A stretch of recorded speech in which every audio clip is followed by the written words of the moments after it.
So, all right. So we can start by talking about hope, um, which is the topic you're doing with your other group to this week, Vladimir. So, what got you so interested on the topic of hope, Vladimir? Like, why is it something that Well, you really wanted to talk about? well, it was chosen by the group, but like I found that one of the most interesting questions is how hope can be used for manipulation and how people are actually manipulated by this, other people who give them hope. It's quite easy to sell empty hopes and make you believe in something, but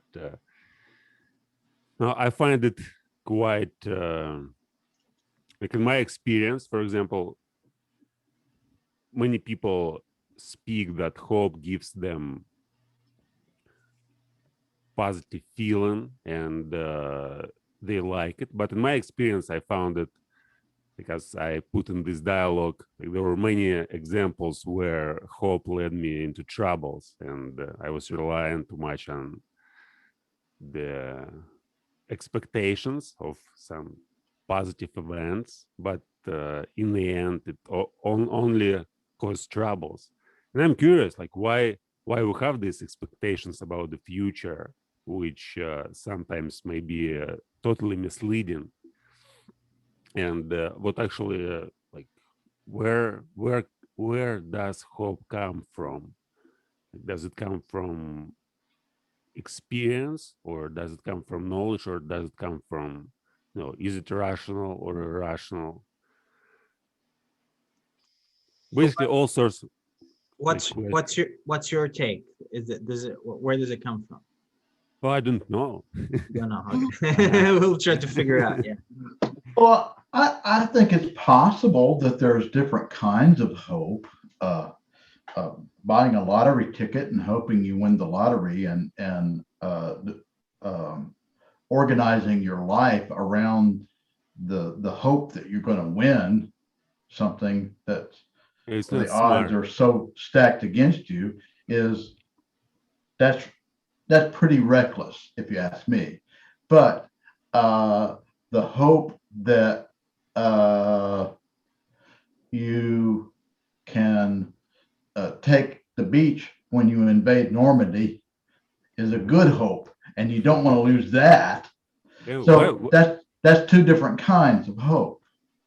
yeah, why There do may we be more, but that's two different kinds. why do we use the same name for Yeah, these? that's a good question.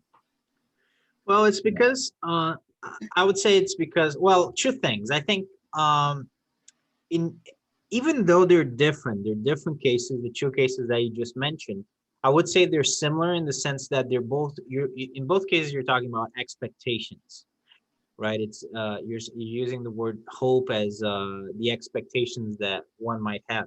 You could even talk about hope in a different sense that is not just expectations.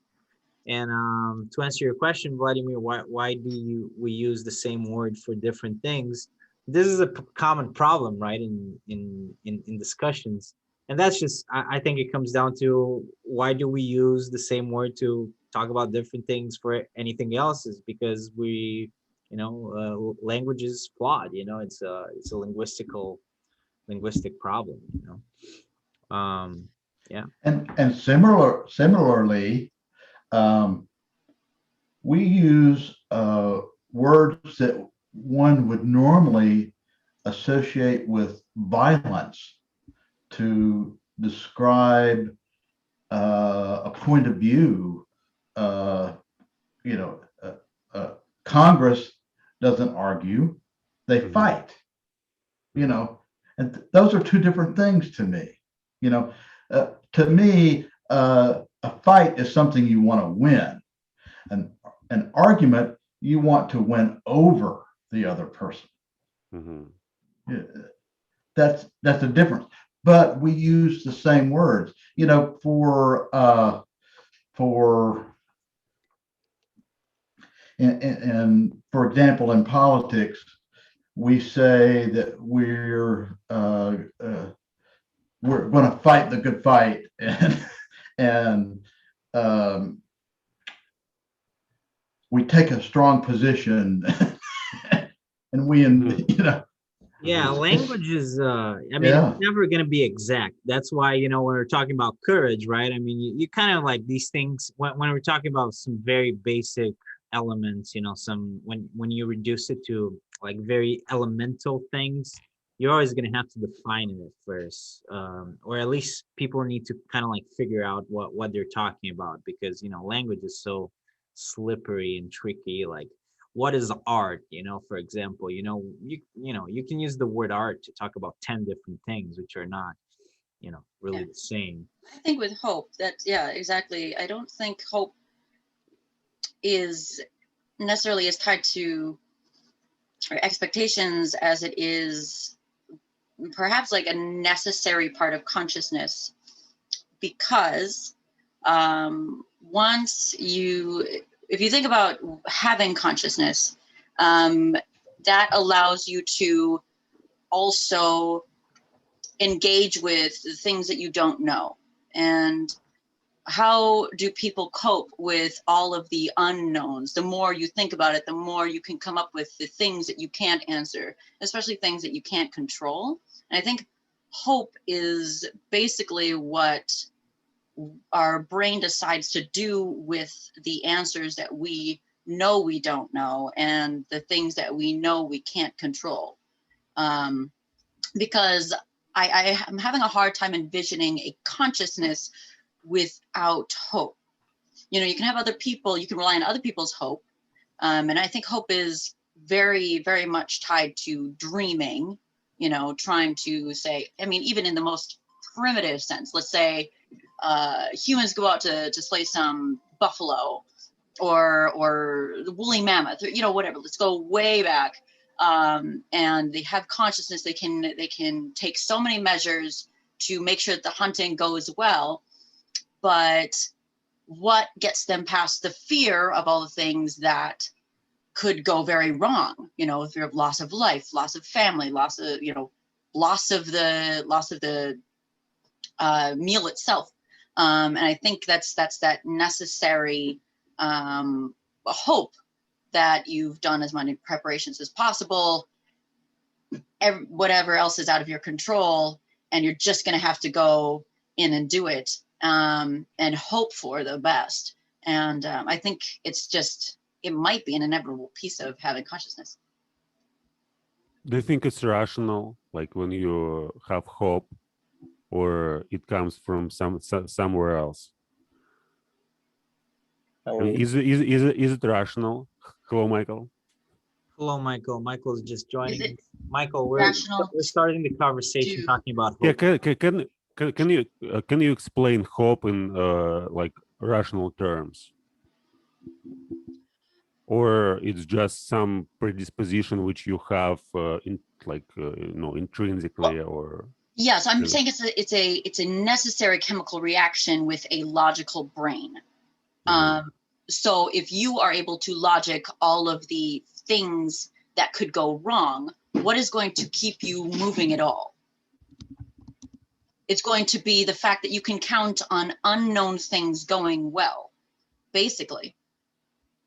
And that would So- just be what hope is So it's kind of optimistic mindset, right? it's planning on taking actions, continuing to even live based on the assumption that some things will go well enough Mhm. for you to continue living in the first place if you take action. Mhm. Whereas I think without Necessary- hope, you could come up with so many reasons to not even bother. So when you say necessary for life, Mhm. not logically necessary, but necessary for beings to exist, to continue to exist, I guess. Well, I think it's necessary for a logical mind. I don't Oh. think, ants need hope, for example. They don't need to believe that it's going to go well. They just follow instructions. They don't logic their way through it. They have instincts and they follow hierarchy. Perhaps it's not, I don't know. I'm not ready to say that it's part of the logic process, except that your brain already realizes that if you don't come up with a good answer, then you probably won't do anything. because again of how many things that you can come up with that could go wrong.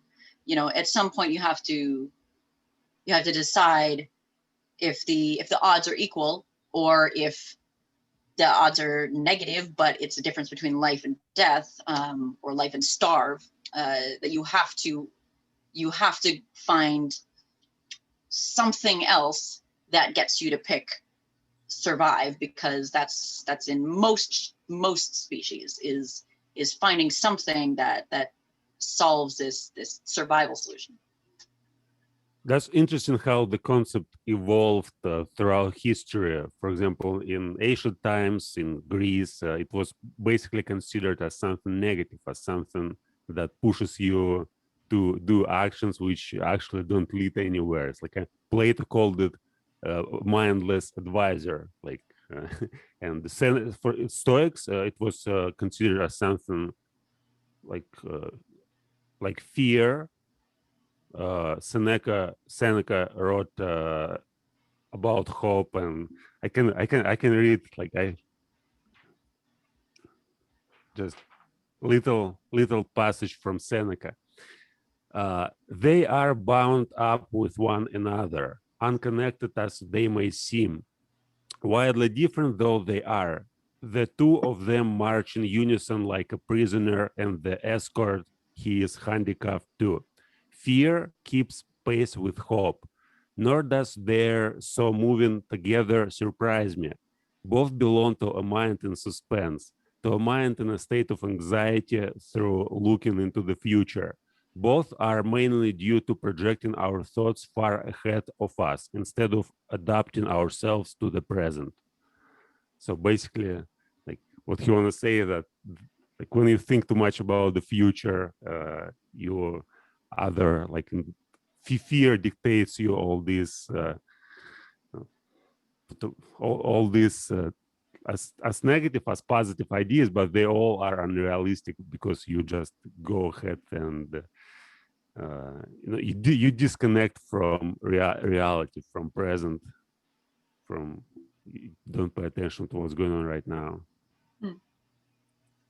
Yeah, one thing that's interesting, we really talk about hope more during times of hardship than when things are going well. It's like if you just won the lottery and you're on a cruise and everything's going great, you don't say, I am so hopeful. Like hope is usually when you're going through a rough time. Like I remember the Jews in the Holocaust, like as they were like marching to the gas chambers, they would like sing a song about the Messiah coming. So that was like, you know, them still having hope or whatever. But yeah, that's kind of what I think. Yeah, there's another interesting story, this Pandora box, where she opened the box and all evil things flew out of the box, but hope remained at the bottom. I remember that. Yeah, and there's kind of different interpretations. Like from one side, like hope is like the great thing, and you like it helps you to live in a world of evil. But on the other side, like for example, Nietzsche interpreted in a way that hope was the worst of evils, and it just keeps you going.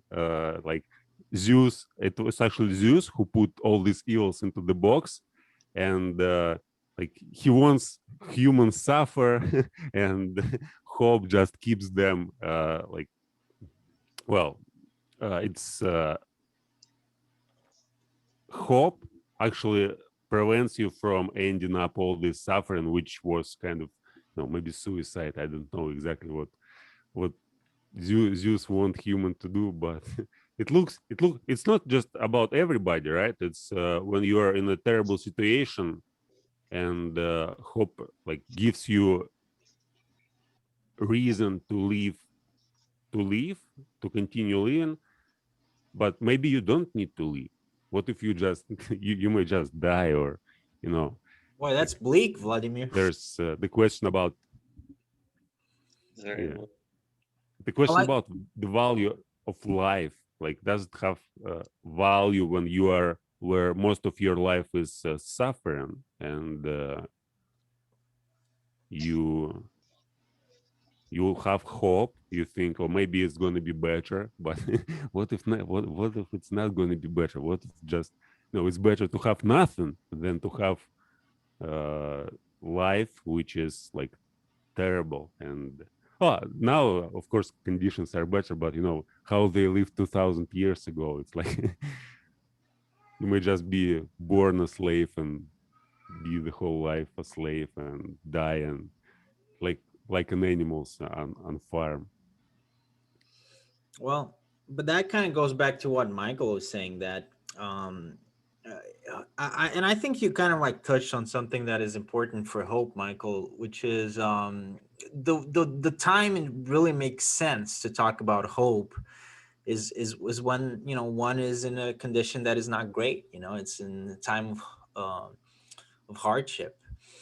And like slaves, for example, like Vladimir was saying, or people in the Holocaust. I mean, when you're in a position of that you're powerless, um, a lot of those people, the only way you can get through something like that is if you do hold on to some hope, right? That things will get better, that you will be in a different position, a better position in the future, and that can apply to Yeah, whole we usually societies as well. take them as heroes, those who can endure all this suffering and still continue living, and inspire other people, saying like, that's great, I suffered, but now like I got through all of this, and I may give you hope for the future. But why it's like, if you ask this question, why it's really uh heroic or courageous to maintain life when it like it doesn't, that which there's only suffering and pretty low chances to to get somewhere where you won't suffer. Well, not everyone who suffers thinks that their life isn't worth living because of the Mhm. suffering. And I think It's that's actually really again, it's actually vice versa. So the more you suffer, right. the more Exactly. So even within the Holocaust, not everybody was thinking about how, not everyone was thinking about how much they wanted it to end. They would work to inspire each other, and some of the stories actually lived on and made it out of the Holocaust. Not every, there were some people who made it, and having the strength of the people who tried to maintain and encourage hope, also Viktor the people Frankl. who made it out that. And that kind of, I think getting the wisdom from survivors is really important to the development of the human race. I think if everybody, when suffering happened, just gave up, I don't think we'd really have I don't think humans would survive at all, and much less evolve Yeah, I think you're right. emotionally, Yeah, I think it's the intellectually. mechanism that we have. And I'm not really sure if it's biological or not, but it's a mechanism that people that survive really well tend to have. They tend to have the capacity to hope instead of plummeting. Because if you have no hope in a bad situation, I mean, you have your chances are not very good.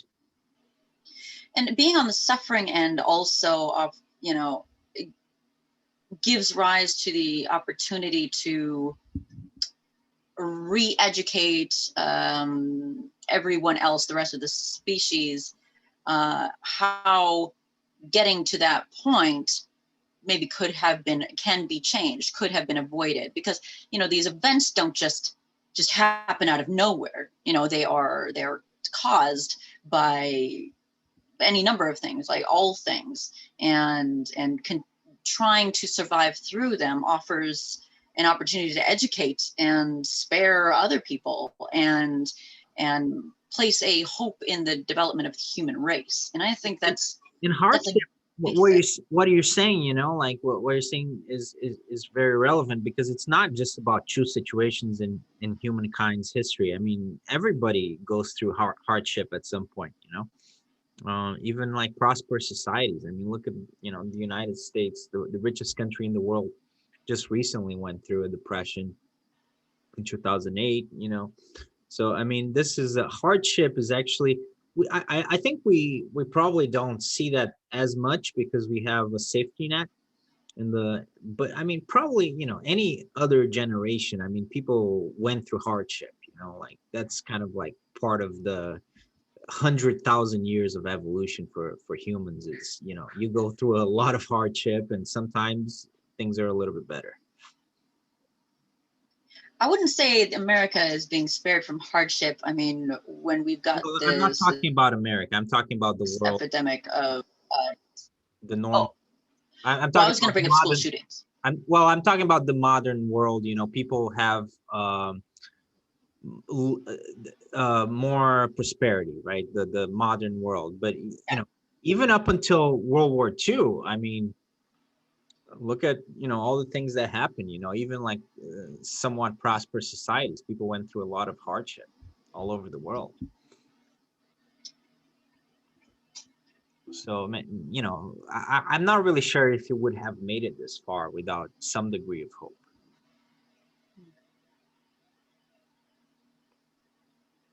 Yeah, it's interesting.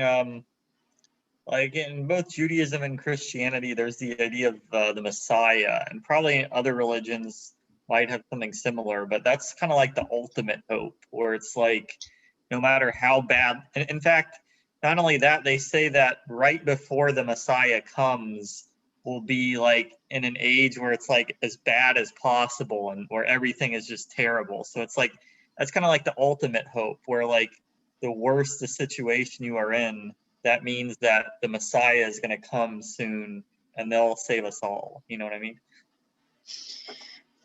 I mean, It also relates to the concept of faith, right? Of what? Faith. Faith. Yeah. Yeah. religion is very there's a big connection between modern religions and hope. Judaism, Christianity, I mean, those are religions founded by powerless people that needed hope, and religion provided them with hope. Yeah, but this the question shifts to like manipulation, how you can be manipulated by those who sell you hopes, and you may Definitely. just first you may do it even like you give people hope, and then you kind of get power, which like people start relying on you, and then probably like you may you use it in a bad sense. Mhm. Well, I think the fact that it's so necessary is what makes it so useful,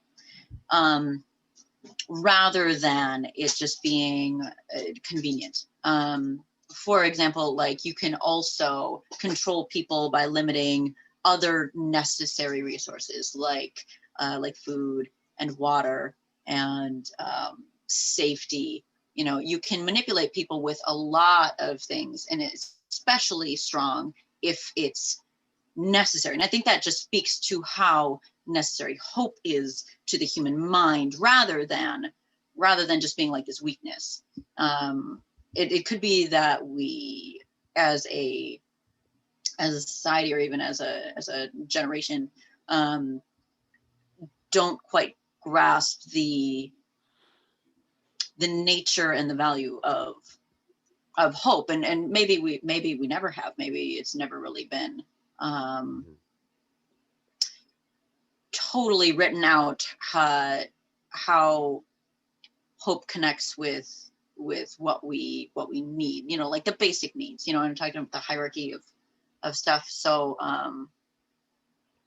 Yeah. because there's manipulation is definitely possible with a lot of things. I mean, because you can look, hope, in that sense, it's like dreams, people's dreams. So people's dreams have certainly value, because it moves people forward. It allows people to build a life, because you can't really do much if you don't have dreams to start with. But obviously, those dreams can be manipulated. Those dreams can be perverted. Those dreams can be used as an instrument against people, against the people that have manufactured the dreams in the first place. But that doesn't mean there is no value to dreams, right? And I think that same thing applies to hope. Yeah, there may be like different situations, and that's why we may start again from definition of hope, because sometimes we just apply it, like we use the word for like different situation, as if it was kind of like maybe one hope, and you just use the word to describe like, oh, okay, I'm in trouble, and I believe in the future, that in the future is going to be good, and it's hope. And then it's like in daily sense, in a trivial sense, it may be something different. So you use the same word hope, but it may be something different. What helps you, like it may be a dream, it may be a desire, it may be just expectation. Yeah, no, for sure. It's like in my experience, as I said, there was like in many times it led to frustration. So you have hope, and then you think that it's gonna go better, but doesn't go, and you still rely on hope. You still believe that, oh, okay, now next time probably. Like in gambling, as I wrote in this dialogue. So it actually was like I was addicted to gambling for 2 years, and every time you see there just pushing buttons, and oh, now I probably I'll win, but then you like everything goes down, and hope still keeps you coming back, and you like such mechanism which is so like, Yeah, if we're talking about unrealistic expectations, right? I think it's a different thing. That's the thing, going back to the flaws in linguistics. We're not necessarily always talking about the same thing, because yeah, like in gambling, I guess we're talking about hope in some sense that, you're hoping that you're going to win. mhm. But yeah, I think in gambling But isn't the same mechanism? I mean, like when you are in terrible situation and you think about better future, it's like and when you just in a normal situation you think about something that will improve your situation. Isn't that the same mechanism which It's pushes you? it's somewhat the same mechanism, but in gambling, it's also a matter of strategy. It's like a general, for example. A good general probably doesn't want to be too hopeful about things. He wants to win the battle, of course, but you're probably not going to win a battle or a war. If you're always expecting the best case scenario Mhm, to materialize, right? I mean, because mhm, the truth is, the best case scenario doesn't always materialize, so you have to have contingencies, right? And when we're talking about anything strategy, it can be gambling, or I mean, it can be, say, money, it can be war, it can be politics. I mean, contingencies are kind of important for strategy, right? Because you have to account for risk, you have to account for failure. So yeah, hope in those cases is, it needs to be very contained. It needs to mhm. be a contain hope, let's say, contain high expectations. I You think know, it's more. go on. I think it would say it's more like, say, when you're hoping for these things, like the more you understand about yourself and about hope, the better you can. So when you choose to gamble, it's not necessarily you're hoping to win necessarily. You're hoping to solve something. You're hoping for a better life or a better financial situation, or you're hoping for I mean, I think like especially addiction isn't necessarily about hope, but anyway, if you were going to gamble, it's not only a means to an end. You're hoping for the money, right? You're hoping for the financial relief. It's just the chosen tactic Yeah, but is gambling, and I don't think hope can necessarily give you, like, if you don't think about what you want, it doesn't solve your logic process. It doesn't make you make good choices to getting what you hope for. But it's not the hope itself that's the problem. It's that you choose. You don't necessarily think through your choices because maybe you're desperate for the thing that you hope for, and desperation can actually create really oppressive effects on your brain. And there's a lot of studies about it coming out, especially when they talk about the cycle of poverty in America, how not having basic needs and being in a state of desperation actually reduces your IQ by a lot. It's a lot. And so it's, I think the desperation is what feeds into bad choices. It's the chemical negative reaction. It's trying to run away from depression. It's trying to run away from things. It's not the hope that's leading you the wrong way. It's feeling cornered, and maybe not being able to separate the hope from the tactic. Yeah, but the question is if you really choose, because hope and reason in this case, they may compete with each other. And like it's very hard to control this mechanism since you're, yeah. I just think personally,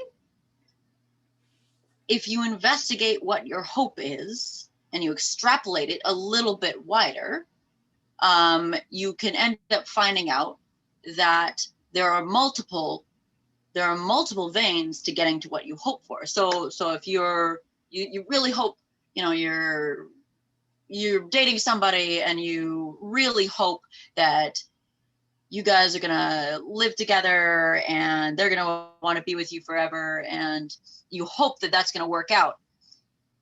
What you really hope for is to have companionship. What you hope for is to have a life full of love and understanding. That's probably actually what you want. If it's this person or if it's another person, what you're probably, I don't know if you're like, if you were actually fixated on this person, no matter whether you got love or hope or whether you got companionship, if it was just this person, no matter how they treated you, like that would be a little weird. That it was the person you hope for. So I think being able to understand that hope is having good things, and once you realize it's wanting to have good things, then you realize that there's actually a wealth of avenues to get good things for yourself. Yeah, you mentioned before necessities. So it's like when we discuss manipulation, it seems that for life we don't need too much. Like basically what we need is just food, shelter, some human connections, and hope. It actually makes you think about the future, and you want more and more. So you have more desires, and then as soon as you may fulfill these desires, you have more desires, and then it's like the question is, what's necessary for you, and what's extra things. Why do you need everything if you may have some basic things and live with them? I can hope. I'm confused, and maybe you all can help me, because in the last 5 minutes we've heard hope used to describe the emotions of a successful general, when really, in my view, we're talking about confidence, strategy, and tactics.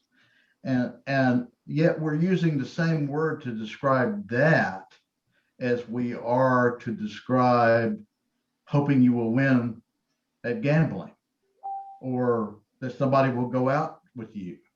The language fails us here, I think. So you all help me figure out which one we're talking about. Well, or are they For me, at the moment, hope is a lot simpler thing. I hope the chemotherapy is successful and my wife survives. That's hope. Yeah. Well, welcome, Craig. Welcome to the conversation. I mean, yeah. Hope is yeah. I mean, we all hope that, Craig. I mean, it's yeah, but I think it's in those cases, it's in those cases, and it's gonna go well, man. It's gonna work out.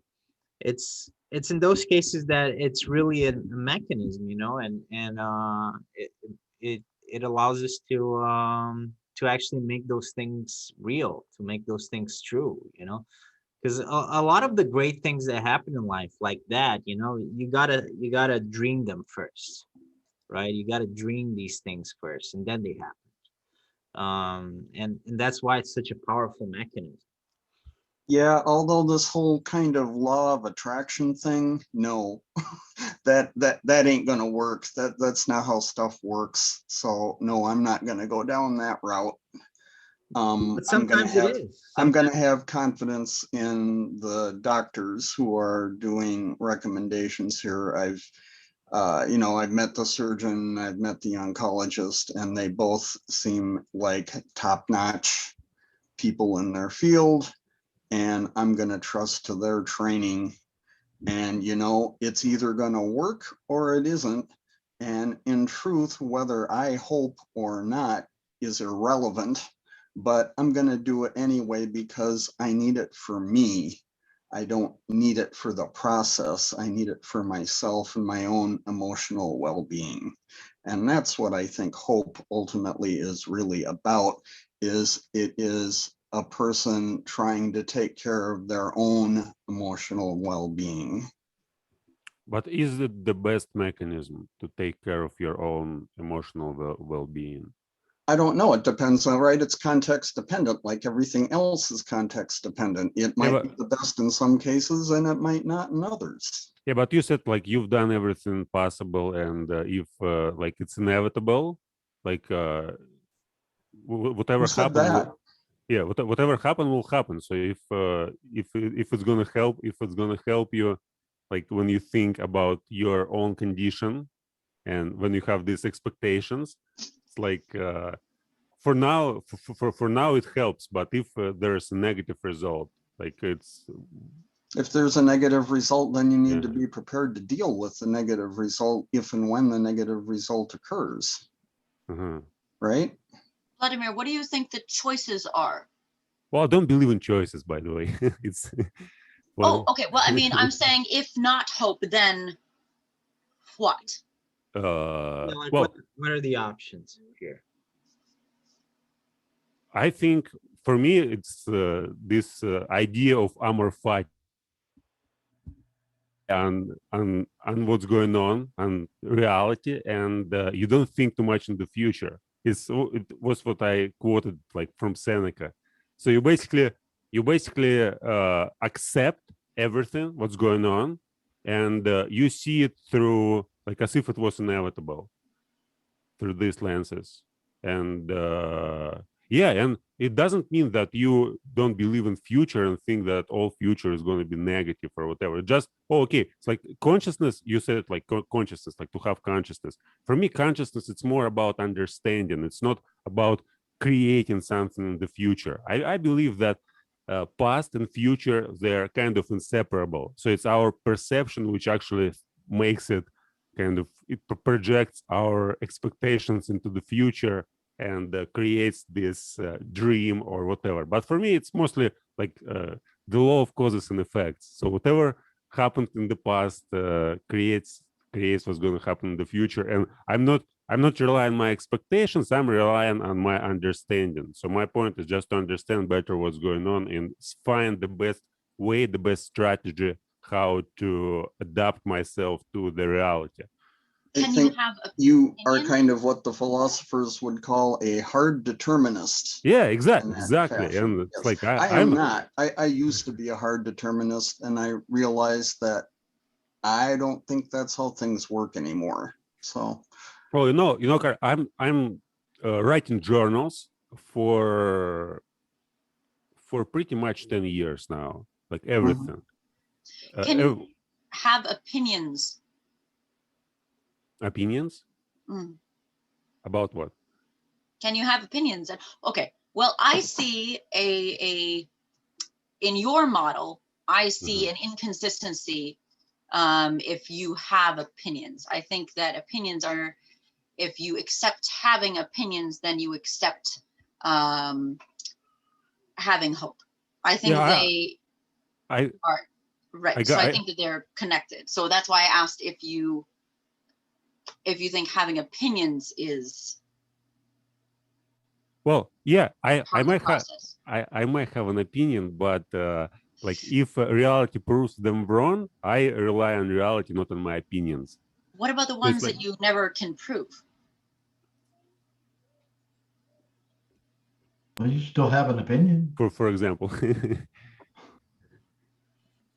I mean, how, when you go to the store Mhm. and you decide what you want to eat tomorrow, do you grab literally anything, or do you go, I remember liking ham. This has ham in it. I hope it's good. I'm going to buy this because I have had history of liking ham. You like ham. I just don't know if you can separate any ounce of hope from a human experience. That's kind of inductive reasoning. So it's like, if a similar situation happened in the past, you expect that it might happen again if under the same conditions. Mm. I guess I don't see inductive well, maybe you liked ham in the past just because it was a good, I mean, maybe your biology just likes ham and it was a good feeling. And so then by, I don't know, by inductive reasoning, you just extrapolate it and say ham again will likely be good. That doesn't. I'm saying basically that hope is not a spiritual process. I'm saying it's a chemical process. Hmm. I'm saying it's already it's inside of you, whether you like it or not, and you are motivated by it because it has been part of the human consciousness since that what became a thing. That's Right. that's basically what I've been saying. Right, but Mhm. you may train your reason to get to make it stronger than your hope. So again, it's for me, it's two competing mechanisms. Your hope tells you to do one thing, and your reason may tell you like to do another thing. And whether you rely on hope or on reason, you like make a decision. And in my case, I prefer to rely on reason rather than on hope. So it's like whatever Well, I would say- whatever my mind projects in the future, if it's really important decision, if it's about going in store and buying some food, of course I may rely on hope. That's okay. But I would yeah, I would go say on. in that scenario that you're giving, your hope is actually you have two hopes. It's not that Mhm. you have one hope Mhm. and you go with reason, it's that you have two Mhm. hopes. You have one hope that's maybe more emotionally charged, and you have the other hope, which is to be right, or to be not hurt, or to be not disappointed. So you have it's not that you are picking against hope, it's that you are picking between two hopes, or hope and fear, two Oh yeah, fears. I guess it's more like what Fear of you. not having this thing, fear of hurting from not having this thing. Yeah, I guess it's like what you described. It looks like this dichotomy between intuitive thinking and logical thinking. So, or like there's a book by Daniel Kahneman, Thinking Fast and Slow. So in first case, you just automatically choose, and in the second scenario, you mostly reflective. You think So this is through. my dad's dog is Walking. running in and out of the Yeah. room. It's not a ghost. It's not. Yeah. Well, we can also welcome Sashir into the conversation. Is the bar closed? Hello. Sashir? Hi. Is the bar closed? Is that why you're here? Yep. This is the last call. No, I'm just sitting outside the pub. Can't you tell? Yeah, it's still going. Where's that? Or what's the city? It's the picture is from Derry, Ireland. What do you mean the picture? That's where you are, right? Yeah, I'm here. Yeah. It Getting looks- ready for St. Patrick's Day. It looks very bright, man, but I don't know, it's a little bit weird because it's what? It's maybe I think 1 my face is kind of in shadow. 1 That's a.m. right. Sorry, this is my friend Jeff. She's Hi. here visiting. Hi there. Yeah, she's here at the bar with me. So Yeah. Cool. Yeah. we're gonna go have a pint later. How's Ireland? It's nice. We're out just taking a walk. So Awesome. Yeah, 1 o'clock in the morning. Minutes. 45 degrees outside. That's great. What's your outlook on hope?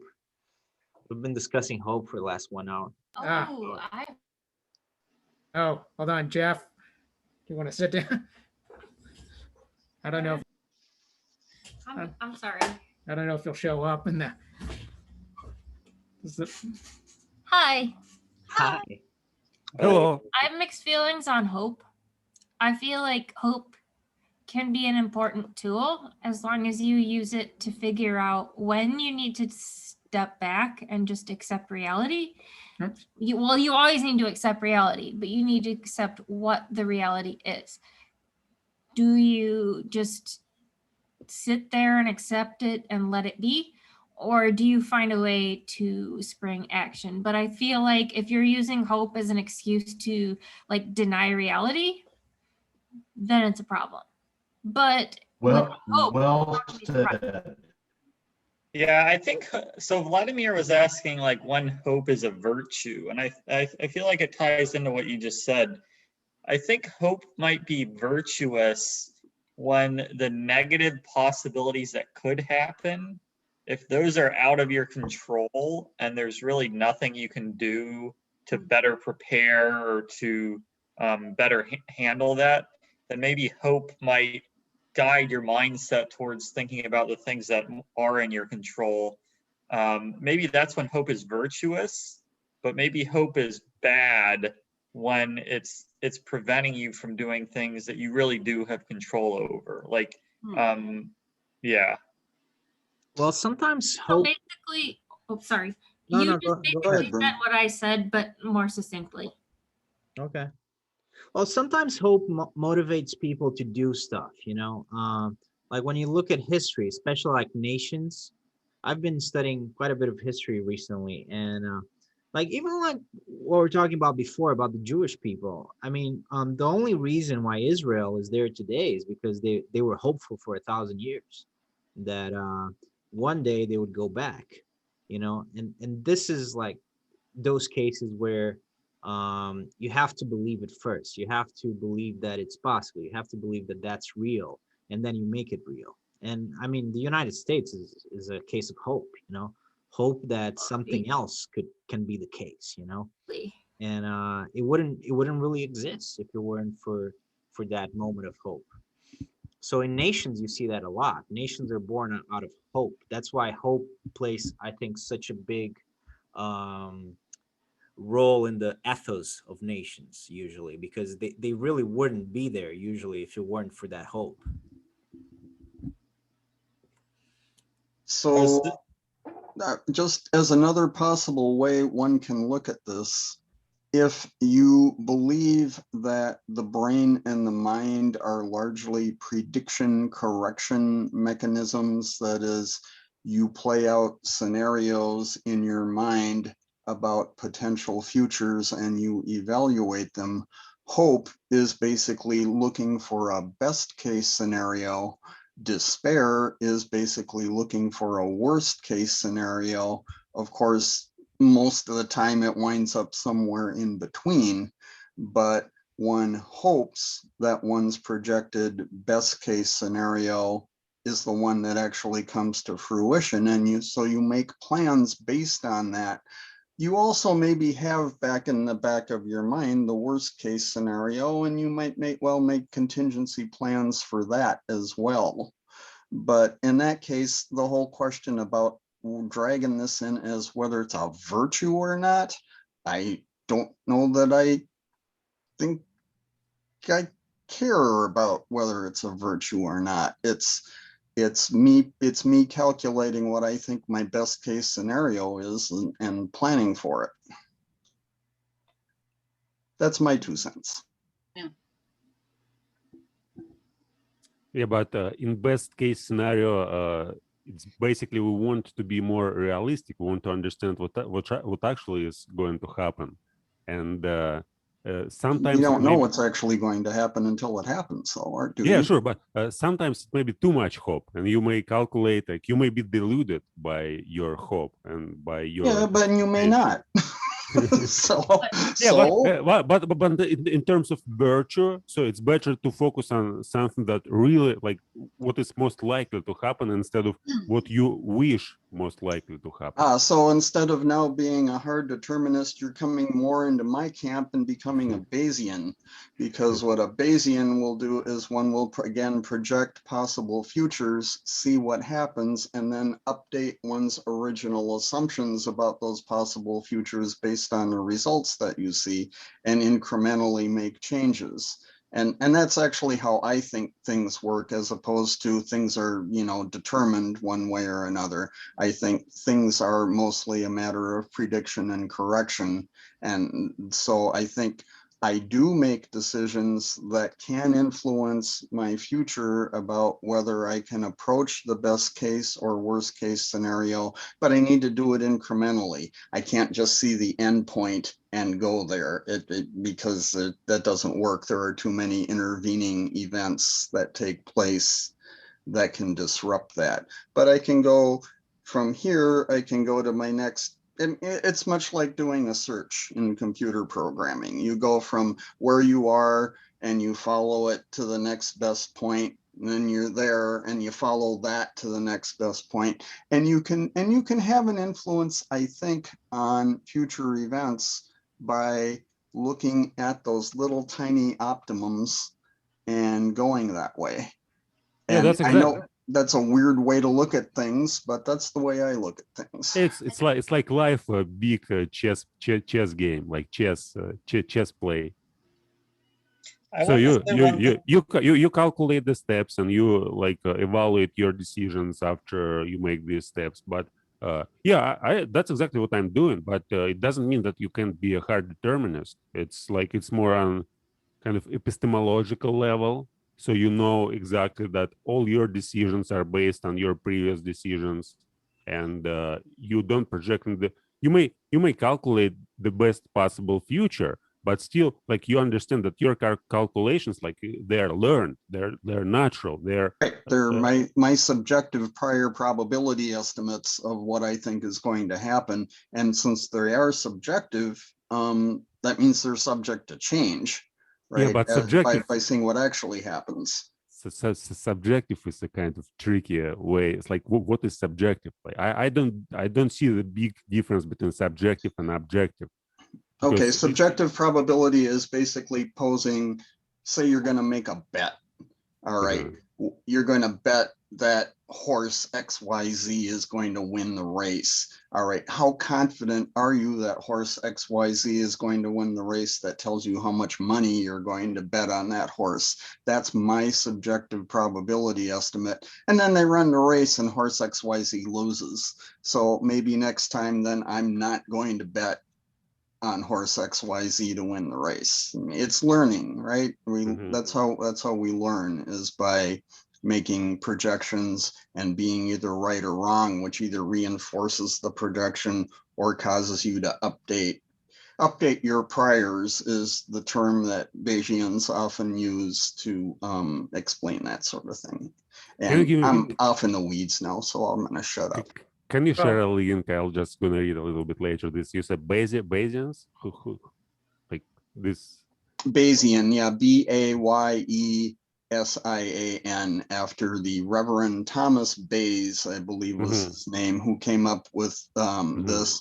And the theory of subjective probability kind of developed throughout the 20th century by a number of people, and makes a great deal of sense to me. In fact, I use it for quantum mechanics and stuff like that, that I find to be a helpful way of interpreting things. And again, I'm way off in the weeds, so I'm gonna. You kind of have to use it for quantum mechanics. There's no actual objective prediction in quantum mechanics. So I want to bring up one thing. Just because something is true doesn't mean that it's worth thinking about. So, like for example, I could get hit by a bus tomorrow. That could happen, but the likelihood is small enough that it's not really worth thinking about.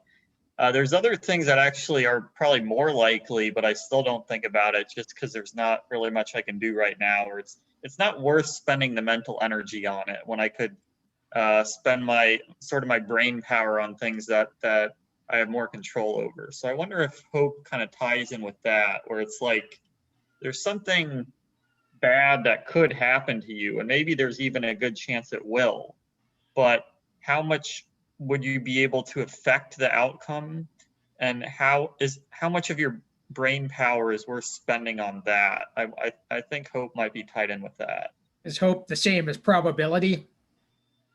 Maybe I mean, I guess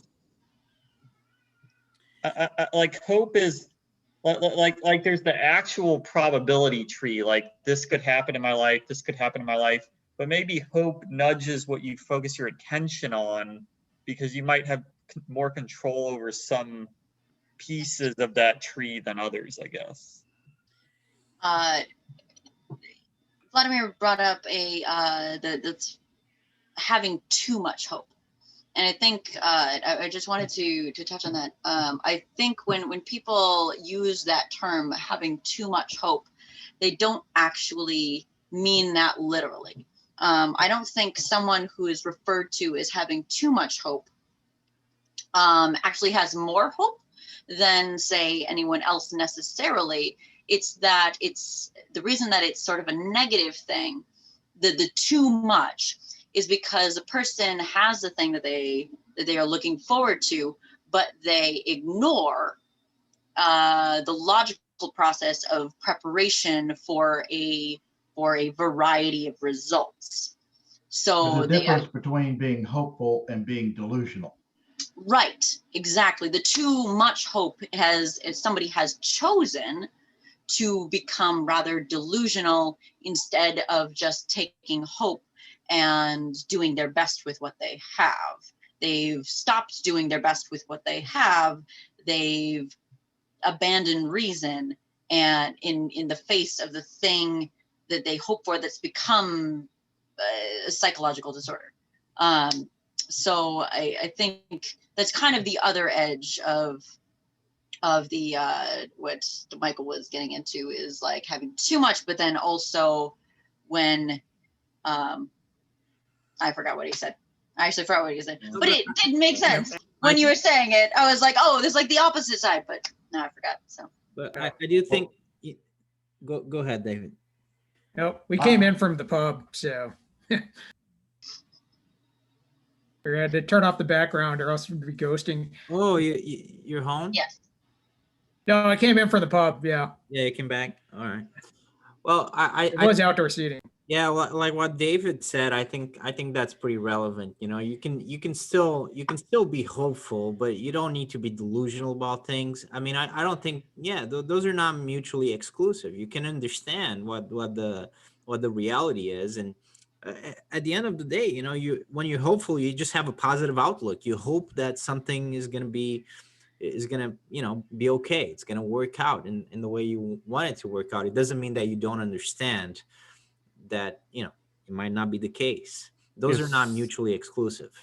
Strangely Right. enough, when you strengthen your expectation, like you have a hope, and then you have a positive result, and then your hope grows bigger. And next time when you need to make a decision, you rely on your hope. And every time it's like when you strengthen your hope, like you get more and more delusional. Like eventually, if you always rely on hope and you have positive results, like you come to this opposite pole when you become delusional because you believe in something, like in your luck, or it's not already hope, it's like your good fortune, or your if it works for you. So imagine, like, again, That you have just sounds like deductive reasoning. Mhm. If you do something and it keeps working, like that's just that's a very rudimentary process of, I mean, you can train dogs with that. But That's not again, hope. yeah, That's assuming assuming that hope is positive this, reinforcement. assuming that hope it's this intuitive mechanism that you can control, actually, that pushes you to to make some decisions.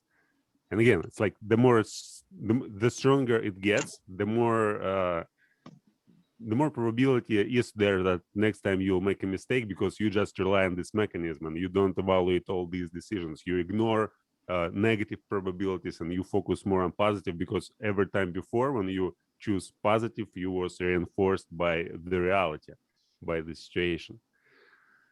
Well, Yeah. there's also the issue that things are different, right? Like situations are different in life. You know, if you're in a zombie apocalypse, I think it's a good idea to be hopeful, you know, because if you're not hopeful, you're not going to make it, right? I've seen many zombie movies, it's always the case, you know, so I think that's a pretty fair assumption. But that's the zombie apocalypse scenario, right? If you're a poker player, that's not the route you're gonna lose money that way. You know, you want Yeah, to I don't think you be can very use a cautious. cinematic event to prove your point, Bruno. Yeah, I Well- mean, it's the poker scenario. A genre that has zombie literally apocalypse never scenario is very happened. different. I don't Scenario. think qualifies as. Well, there's such a thing as the power of positive thinking, but I mean, there's, Okay. I have some experience with that. Like I have several members. Zombie of my apocalypse or family- poker. Yeah, Uh, neither. I'm a very false- silly person. false hope. I'm False just hope. kidding. I guess. False hope. Okay, false hope. So like, and I guess one of them is personal because I had a lot of people die when I was in my teens in my family. For some of it was sudden, some of it was weird ass diseases. And I just remember when my uncle died shortly before my 15th birthday. He had this rare, like I think I found an article on that was published about his specific case study in a journal, in a scientific journal. And yeah, he died from this something where like 200 people have had it anyway. And I was absolutely naive because he was at Rochester Mayo, St. Mary's Hospital. So like, by all means. So like, I got a bit cynical. But I've also seen how cynicism can take you too far. And I've also spent years in therapy. And one of the things I learned in DBT, that wisdom is a balance of your reason mind and your emotion mind. So you have to take both things into account. And I feel like that's what good hope is. That's what virtuous hope is when you take the factors into account and are nuanced. I do also have a brother who has a delusional disorder, so I have some experience with that. You described something fairly similar to a situation that I'm kind of dealing with now. So I also tend to want to plan for both the best case scenario and give the somewhat hopefully lesser probability to the worst case scenario. Expect something in between. I had another uncle who went to the same hospital, and he had this like tumor behind his eye socket, and everybody was just way too optimistic about it, and I don't know if religion had something to do with that because they're like super Christian, so they thought we pray about it and it'll be okay. And I'm like, I'm going to try to be optimistic, but I'm going to go hope for the best, but prepare for the worst, you know? And I feel like that's a balance. I don't know if that makes sense. No, that's precisely right. It turns out it was cancerous. And they were able to operate and save his eye the first time. And then it came back and they couldn't save his eye, but he is still alive. So that's good. That is good. Yeah, I feel like that. So I feel like a lot of it is like let's say there's this bad scenario that might happen down the road and we don't know how it's going to play out and there's all these uncertainties. Hope kind of keeps you centered. It's like, well, at least I'm going to eat. At least I'm going to wake up. I'm going to take a shower. I'm going to go through my day. I'm going to get dressed, because you can't be in alert mode every second. things still have to move on, right? So I think hope sometimes kind of helps you do that. And on a separate topic, does everyone else see Frank as saying Michael Greenberg? Oh, yeah. I've been Yep. very Yep. confused Yep. about that. Yeah. Is that a bug, or did you do that on Same with you, purpose, Frank. Frank? Side. And Frank, don't you're know. sideways. It's I don't know. identity theft. Frank is And stealing you're your right. identity. Yeah. It's a very weird thing that Michael show up a second time, but it's a drunk Frank, and he's like We upside don't know down. that he's drunk. I'm sure he's drunk. He's probably It's Frank on a perfectly Friday fine. night. Just Yes, we use do. it. So, Yeah, I'm not That's a pretty drunk. good assumption, like Craig said. I'm just normally hanging I out in hope my he's house fine. sideways. So maybe I'm Frank. Maybe he's Michael and I'm Frank. I'm used to drunk Frank, though. What I'm not used to is drunk Frank showing up as Michael Greenberg sideways. Very drunk. Threw you for a loop, didn't I? you did. Is my- So how did that happen, Frank? Do you know? Well, I'm sideways because I'm on my iPhone and my phone's sideways. That's how I could prop it up so I could see all of y'all. How did you And get to then I'm Michael Greenberg. I don't know how that happened. Huh, interesting. Wait, no, Are I you- do know how Yeah. it happened. This would be because a I'm on question my for your phone. mother, Frank. No, think. I do know what happened because we used Michael's Zoom account for a thingy, Ah, and it probably logged me back in as you again. Uh-huh. Did it correct it? Am I up Yep. right now? Corrected it. No, it's okay. Oh, look at that technology. Oh, Yeah, Frank, take another where's drink, that Frank. Okay. It's okay. So an ontological question though, Frank, is how do you know you're not Michael Greenberg? Ooh. Man. How do I know I am Probably not something? You gave him something to think about the whole night. No.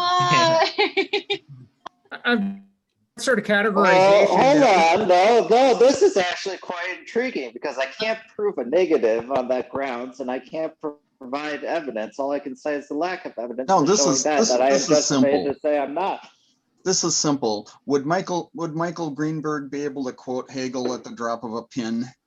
I think not. Right. Well, I don't know.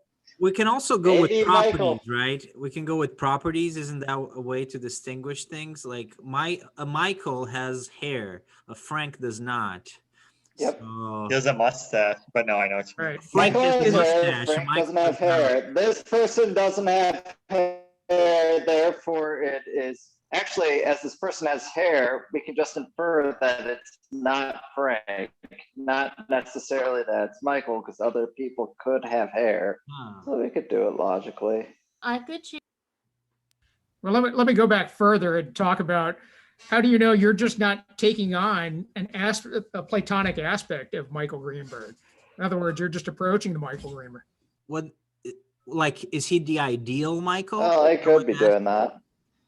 I'm just saying there could be an ideal Michael Greenberg, and you're just reflecting an aspect of that, Reflecting an aspect of a Platonic of the form. Platonic ideal of ideal. Michael Greenberg.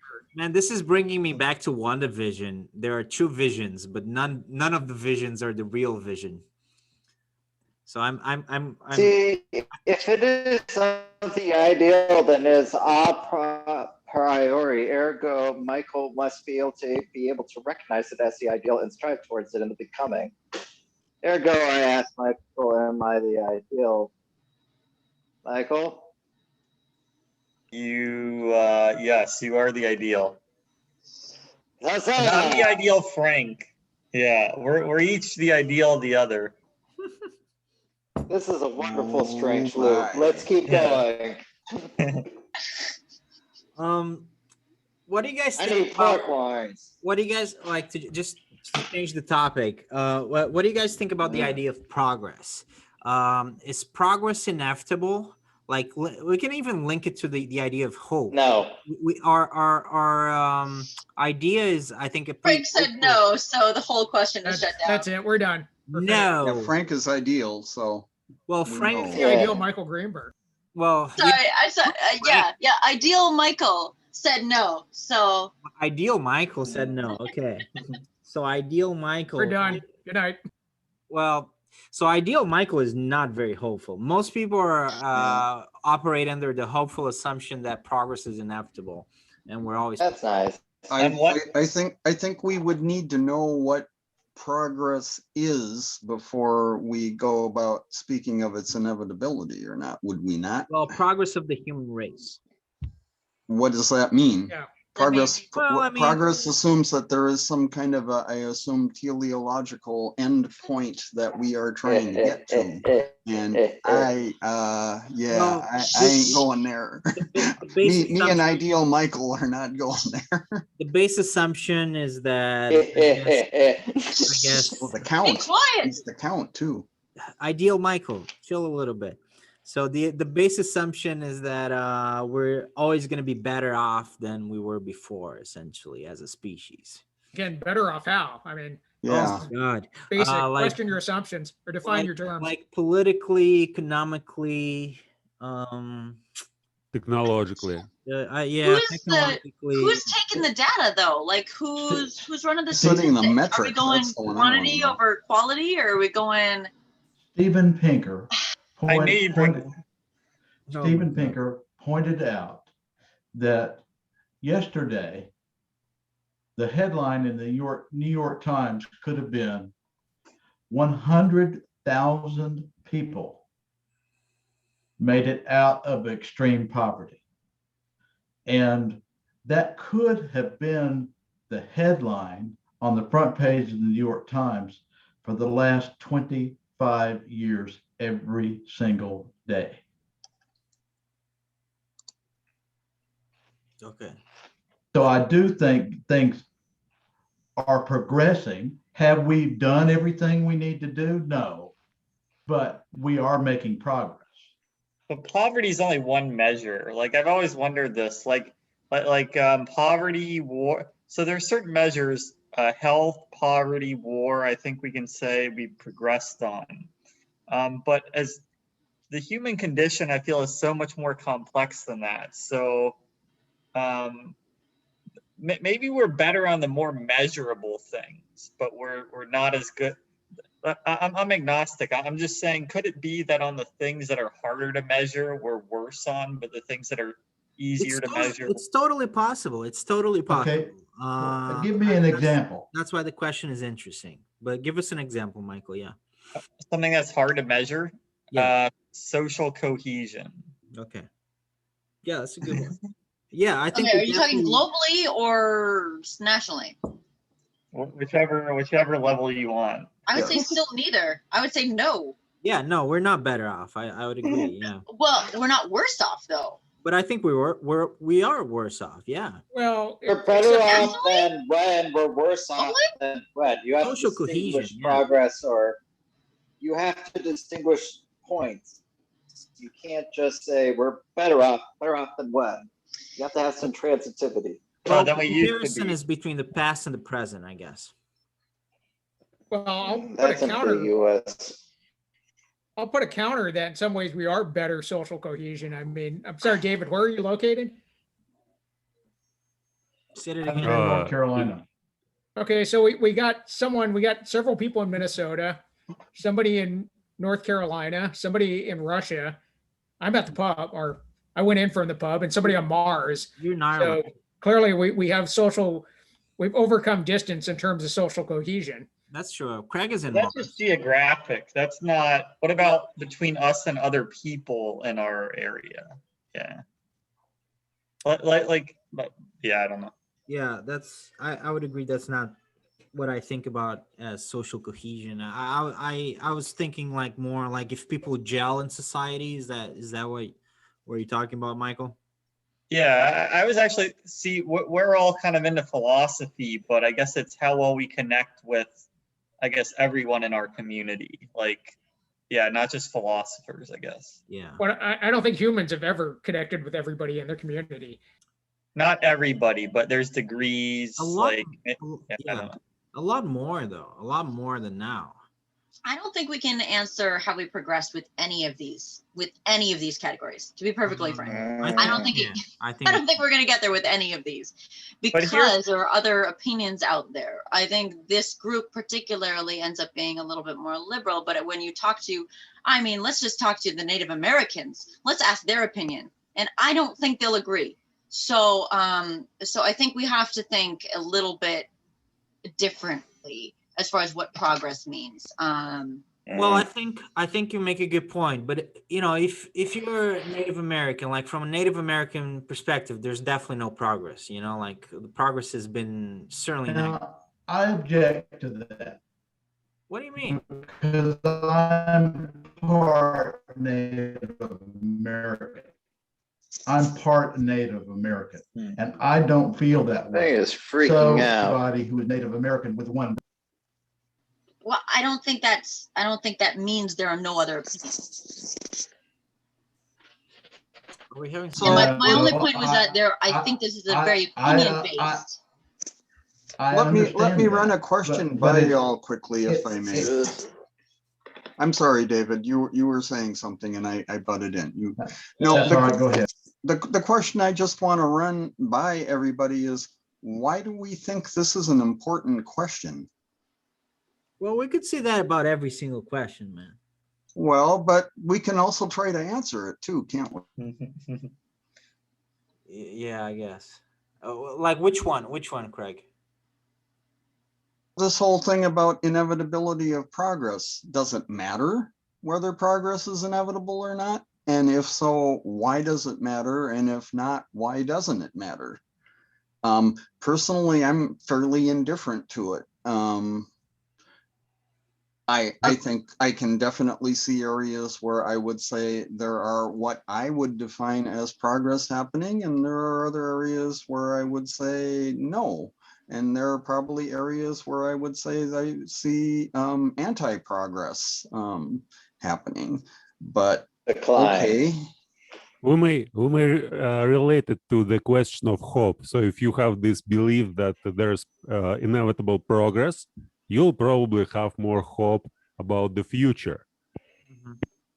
Yeah, I mean that's And whatever is going on, maybe your subjective view on like social cohesion, maybe, or any other measure which you pick, maybe like, oh, there's no progress in my subjective view. But as if you believe in inevitable progress, you may have a view that, oh, that's okay.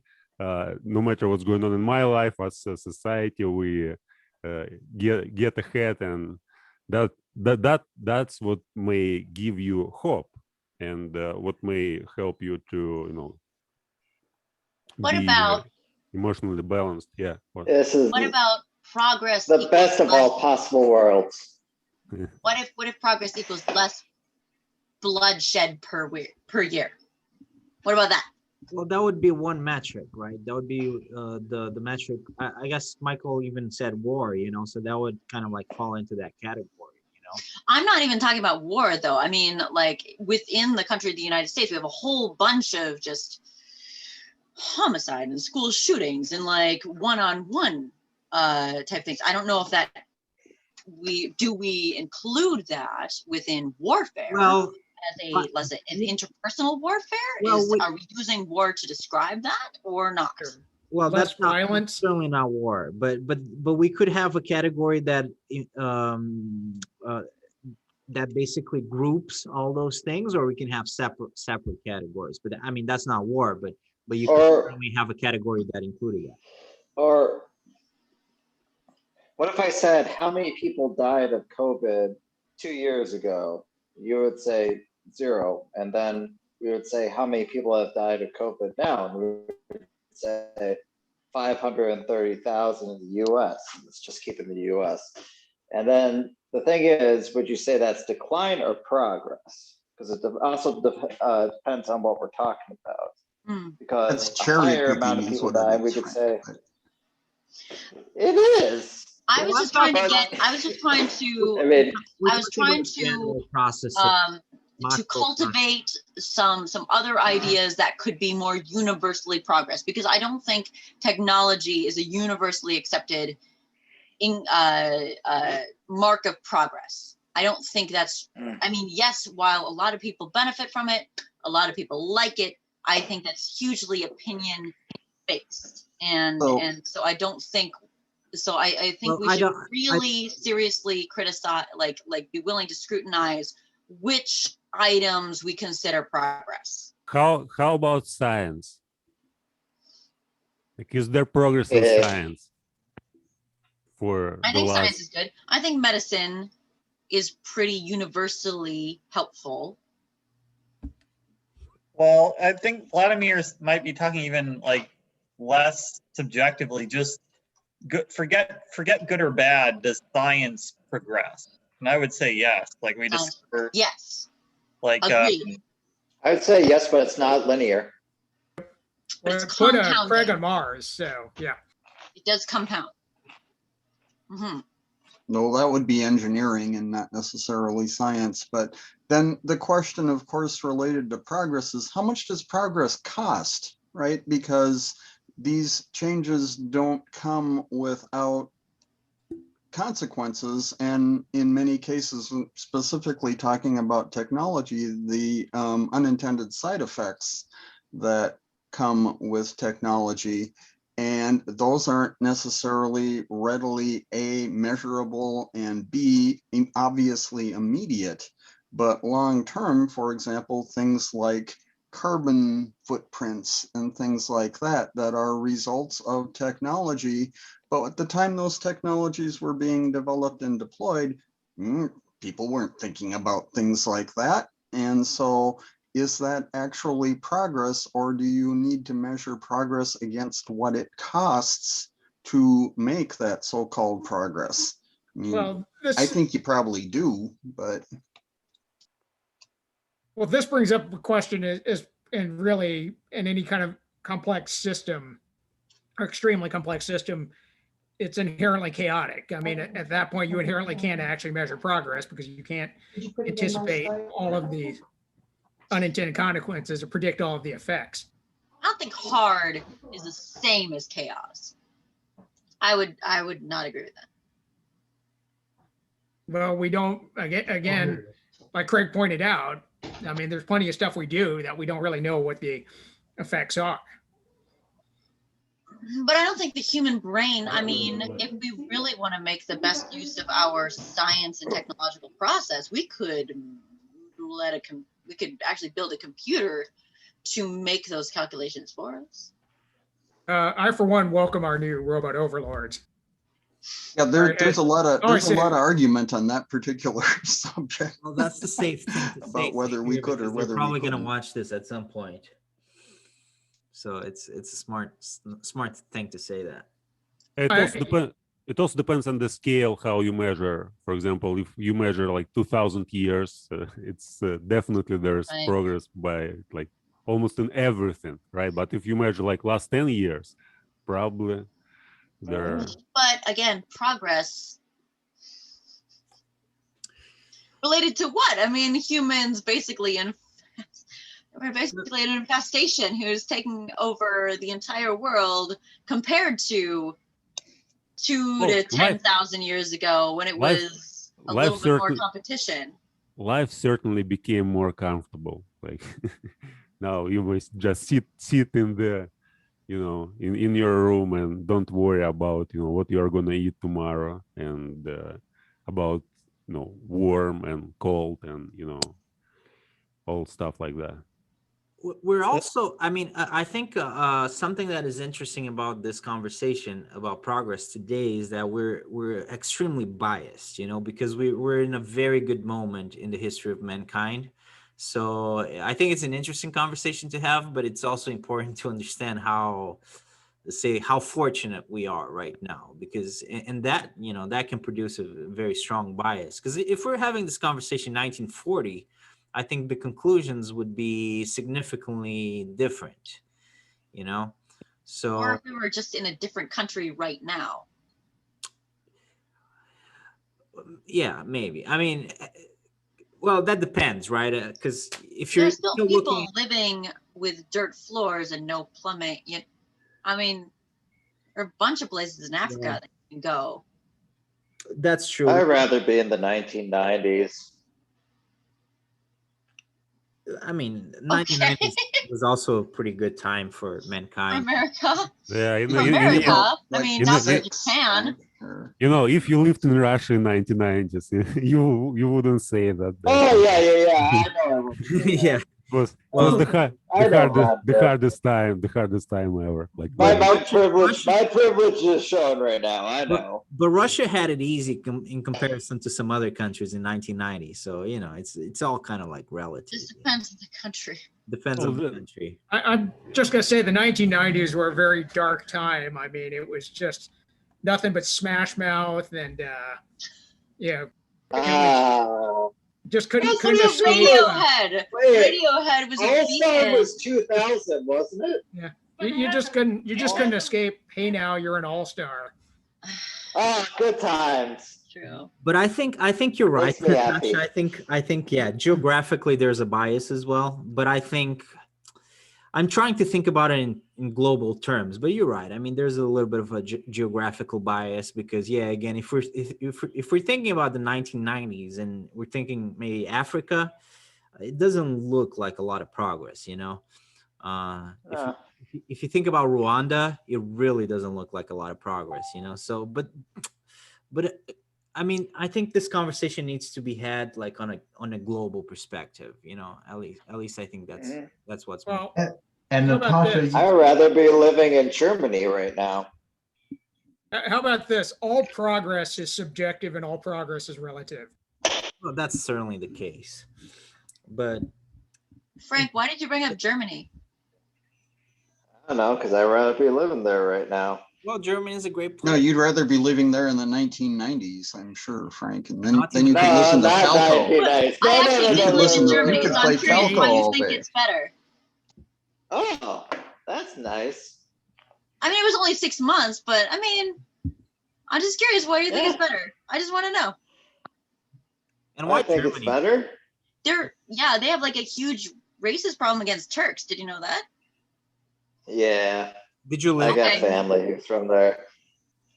Did you Oh, live? just- I okay. never lived there. I got a bunch of family who are from Germany. I mean, Germany is a great country. I mean, it's not a bad place to go to. They got good beer. Great beer. They sure do. I'm just saying they have problems, Everybody has Mhm. problems, Natasha. like any Everybody has other problems. country has Like problems. US, we have a huge racist problem against anybody who's not Definitely. Pantone 77. What? Like the US, we have a huge racist problem against anyone who's not Pantone 66. That's white. Who's Anton? Ugh. I know. I was thinking of Takeshi 69. Yeah. So I mean, we are maybe a little bit biased, but especially on the timeline, because this is a particularly good time for mankind. Because I'm thinking like maybe in 100 years from now, maybe it won't look like such progress, because mostly because of what Craig was talking about, the environment. In fact, I don't think people realize that this is already starting to impact people, like I don't realize that, but people like, for example, in Indonesia, they're starting to have some serious problems in terms of the environment, for example. So people in some places in the world are starting to certainly see the effects of this, but we're all going to see the effects of it. You mean like the Gulf Actually, Coast in don't the e- southern United States and places? Yeah, like I was that? gonna say that. Yeah, I mean, You actually don't need to go that far. When I drove into Los Angeles, when I moved out there, just driving into the city with the windows down, my eyes started to tear up just because of how bad the fucking smog was. Like, I will say, I do think measurable progress, probably still subjective, but humanly accepted progress is always going to have a cost. It's always going to cost something that was valuable at the time. It's going to either cost the investment in things that were valuable financially or time, or it's always going to cost. and to and make how is it that you know this? I said, I think, from a personal level, just based on the things that I have analyzed with my life, but also through, I mean, I think I would say medicine is something that is very So- important to all right, achieve progress in. And, Let, oh, sorry. let me rephrase my question. Oh, okay. What evidence brings you to this conclusion? In order to, I'm logically, in order to research and make discoveries in medicine, you have to expend something, right? It's basically in order to gain some, it's the theory of matter, basically, is that in order to make something, you have to lose something. That's what I'm using based on it, is that in order to. Do you have an example?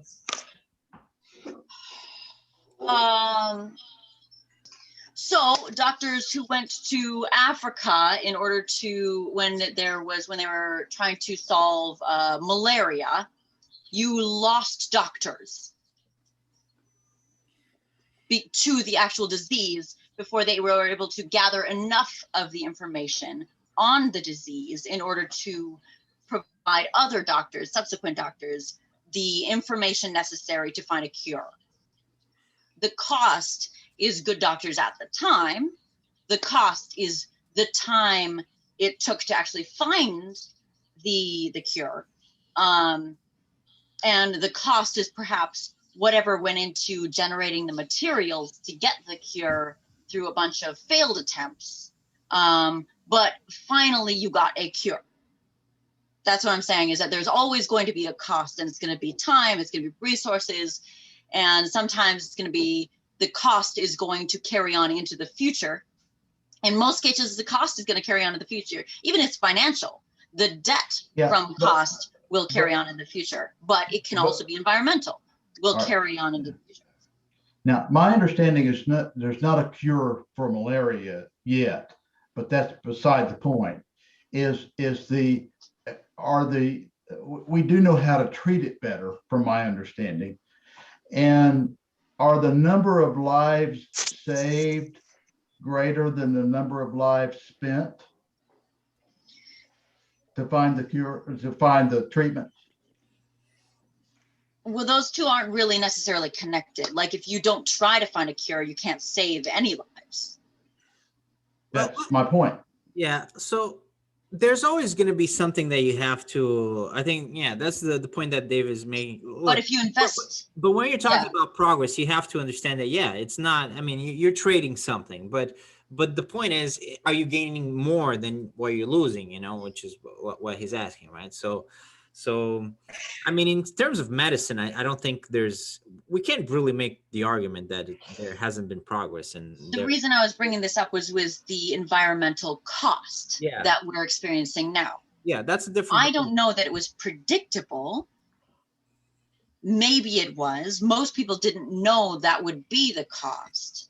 And sometimes that's how it goes, is that progress is always going to have a cost. And it doesn't really help if you find out after the fact that the cost was higher than you expected. I don't think, like, I mostly was talking to Craig's point, where you have to measure progress and include the cost. And I don't think you have to. I think there's always going to be a cost, and you can't always predict the cost, but that doesn't necessarily mean you don't have progress. That's all of this was for that. Let me put a corollary to my question then, and my corollary is, Bruno said something to the effect of, you have to measure what you gain versus what you cost. And my question is, who's the you in that equation? That is, are the people who get the gain the same people who also paid the cost? Or are there in fact two different groups, people who get gains and people who pay costs? And how is that equitably dealt with? Or is that simply to be ignored because some people get gains? Touche. Yeah, and what's interesting is, like, we see this with automation, right? Automation is the prime example of this, where let's say someone invents something it automates something that people did manually. So those people that were doing it manually often lose their job, and then they might go into a different industry, right? But basically, it makes life easier for everyone. In theory, those people would move into another industry, but I wonder if often the new industry that they move in, they might have preferred the old work. So like, as we automate more things, the nature of our work keeps changing.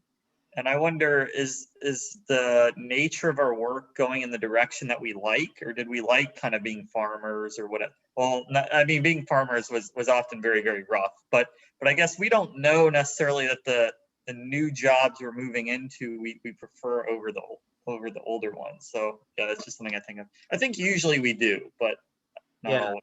No, Well, that's there's a a good point. big issue why regarding politics, regarding the loss of, quote, Democrats talk about the loss of blue collar voters, is that Democrats have pushed the idea of retraining a lot, whereas one, there's a lot of why older voters tend to just not want to be retrained, because if you're an older person, again, no offense, David and Craig, and is why would you No want need to point learn out to program when you've been doing something else? And Shashir, just to be clear, is it my blonde hair that makes you think I'm older? And That's true. Sorry, I meant old is, Michael old is and very Tommy. relative. I used to teach in high schools. I'm an old guy, man. I mean, in high school. So look, we're all old We're- here, I think. We're all. So, Hey, I remember the '90s, so yeah. I mean, I've been called old to my face. So today is not the first time that humanity has faced No. challenges from improvements in technology. Michael, No. you brought up farming, and in 1900, so 121 years ago, 70% of the people on Earth worked in farming, mostly for themselves. Even in the United States, most farmers did not have steam engines. They did not have any kind of automation at all. Today, 2% of the population of Earth works in agriculture. 2%. So we have been through a transition that cost us a lot of jobs.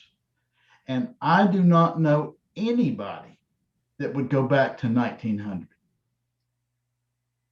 But they haven't lived long enough to know what it was like then. So I guess like maybe a lot of people were happier. Or what about like the No. Amish, for example? Yeah. What you say is correct. No one has lived that long, but thanks to the written language and video and film and all of that and spoken word, we have an understanding of what it was like. Imperfect, yes, but we do know it was much more challenging to live in 1900 than it is in 2021, in my opinion. You guys Remember may when- differ. The farm equipment itself was hazardous, seriously hazardous. Like my mom's side of the family was, they were farmers. That's what they did. Corn and animals and all that kind of stuff.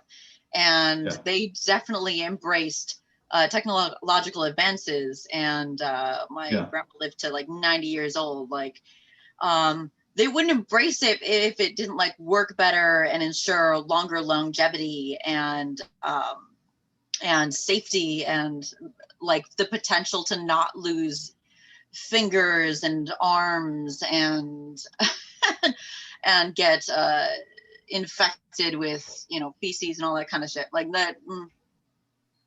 But maybe we Is could that be kind of modern shit. farmers.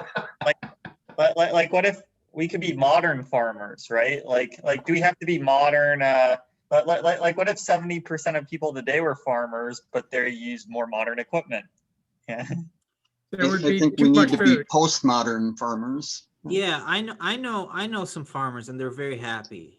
So technology, I think, I don't know if that's the point that Michael is trying to make. I think it is, but we can't really like, we have to understand that if the technology has improved and has brought us some benefits, I mean, yes, that's probably the case, but that doesn't mean that everything has improved with it, right? So we got to make the distinction. Like, But I guess my point was the technology changes our jobs, right? Mhm. So 70% of people used to be farmers. Now 2% of people are farmers, right?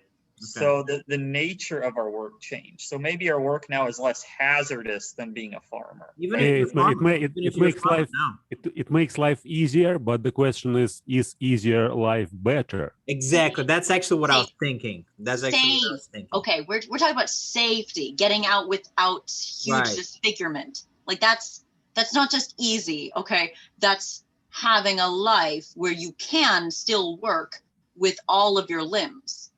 Yeah, okay, but there is a difference between being safe and being comfortable. There's a difference between being safe and comfortable and being like fulfilled, Like a typewriter versus a computer. No, as a person, like there's a very big difference between just like you can these days, in some countries, in most Western countries, you can go through life and be somewhat comfortable, with relative ease. That doesn't mean you can live a good life. Those are like pretty different things. So we also have to make that distinction. Are we talking about just being more comfortable? Yeah, I mean, for sure, unless you're in a bad country these days. I mean, but in most countries you're going to live a more comfortable life, but that doesn't mean you're going to live a more fulfilled life. Like Harari, for example. I'm a big Harari fan. You guys should read Harari if you haven't yet, because he's like really brilliant. But he writes about hunter gatherers and how their lives compare to ours. And I'm not really sure, and I'm not even sure that's the point he's making, but just from the point of like self-fulfillment, there's a good chance that we weren't made for the life that we're leading now. Like we were made for a much more simple life, in much smaller community. I think that people, like, how many people have depression these days? Like we live very comfortable lives. Are people happy? I'm not really so sure that a lot of people today are happy with the life that they're leading. Yeah, it's like you have everything you need, but still life makes very little sense because you can't kind of exercise your power, exercise your your ability. I just want to tell like small story related to this question. I used to practice lucid dreams, and I did it for many years. And once there was a moment when I kind of found myself in a dream, awake, being aware that this was a dream, but like in this state, in the dream state. And usually it's like flying or doing all sorts of some crazy things. But usually it's just it lasts for maybe for 1 minute, maybe for 2 minutes. It's very hard to prolong it further. But this time it was kind of half an hour. So in a lucid dream, I'm in a dream. I'm aware that this is a dream and that I'm lying in my bed in the room, but I can do whatever I like. And for half an hour, and again, it's like a relative time. I don't know exactly how much, but it seemed as if there were half an hour. For half an hour, I did basically everything I could do. And I was so bored. And in the end, I was, wow, it's like, it's like I am kind of, I have infinite power. I may do whatever I like. I may just, transform reality in a way like in this movie, Inception. And there was nothing to do. It's like if you have infinite power, if you have no obstacles, there's nothing really that makes sense. And well, the same with human progress. So we are getting to the point where everything is available. You can do whatever you like. You may have all sorts of positive emotions from life, but you don't do anything. You don't have this struggle. You don't overcome anything, and it seems to be even worse than when you live in a cave or you have to hunt for hunt animals to live. I think Frank's I'm been holding his hand. I'm not saying I know that is the answer, because I'm actually very skeptical that that's the truth, but I'm saying, prove, I'm playing devil's advocate, prove prove it. Yeah. Frank had his hand up for like 10 minutes. Yeah, let's let. Yeah. Okay, maybe Frank- 2, but it was a while. Let's let Okay. Frank talk before he explodes. Okay, thank you. Just really quickly, I wanted to say this is taken back a bit. Really quick, when we started talking about progress, or that, of course, we progressed or anything, and David, not to knock you or anything, because if you brought up the steam engine or anything from the Industrial Revolution, I would say, yeah, of course we progressed in that area. That's a clear-cut example. But the thing I always called to was to contextualize what you're talking about when we're talking about progress. Give me some area so I can say, yep, that's rigorous. There's evidence that correlates to it. And the other thing was what Craig pointed out earlier was, I don't want to give any grounds for like inherent teleology, like to say, well, of course we're progressing. We just always progress. It's like, no, there is absolutely opportunities to go backwards or to make fuck ups and, sink the ship in certain areas. That absolutely happens. We fail all the time as human species.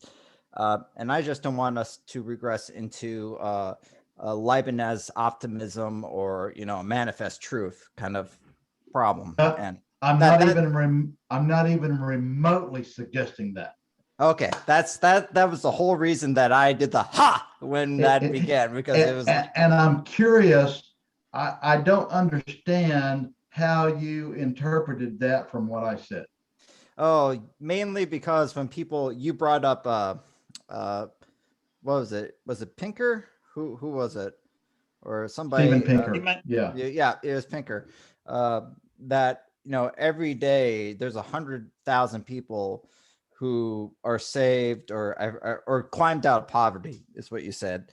And the thing is, I look at that and I go, if I can be given evidence or something like that, I would say, yeah, this is really. And I know for a large part, our globalized economic system has allowed people to perpetually, yes, climb out of poverty, and that is substantiated in some claims.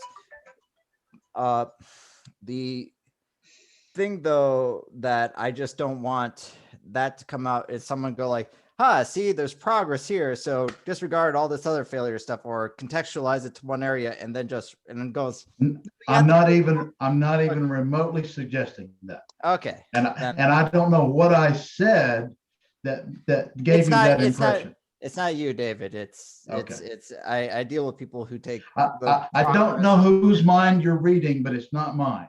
Okay, that's all I wanted to do. And then Frank's reading his own mind. Vladimir, on the grounds that I've heard where you said at the very end, you're like, people don't have the struggles or the overcoming or the problems today. Well, they have. Okay. They have, but that's what we're approaching towards. Like. Okay. Well, the thing is, yeah, with all the conveniences, yeah, that does exist, but you still have people like me. I'm a competitive lifter in my off time right now. And the thing is, I just rack pulled 600 pounds. Are you telling me that's not an overcoming? Or, I can deadlift 500 pounds. You think that's not overcoming? People still struggle their asses off. They want to go towards something.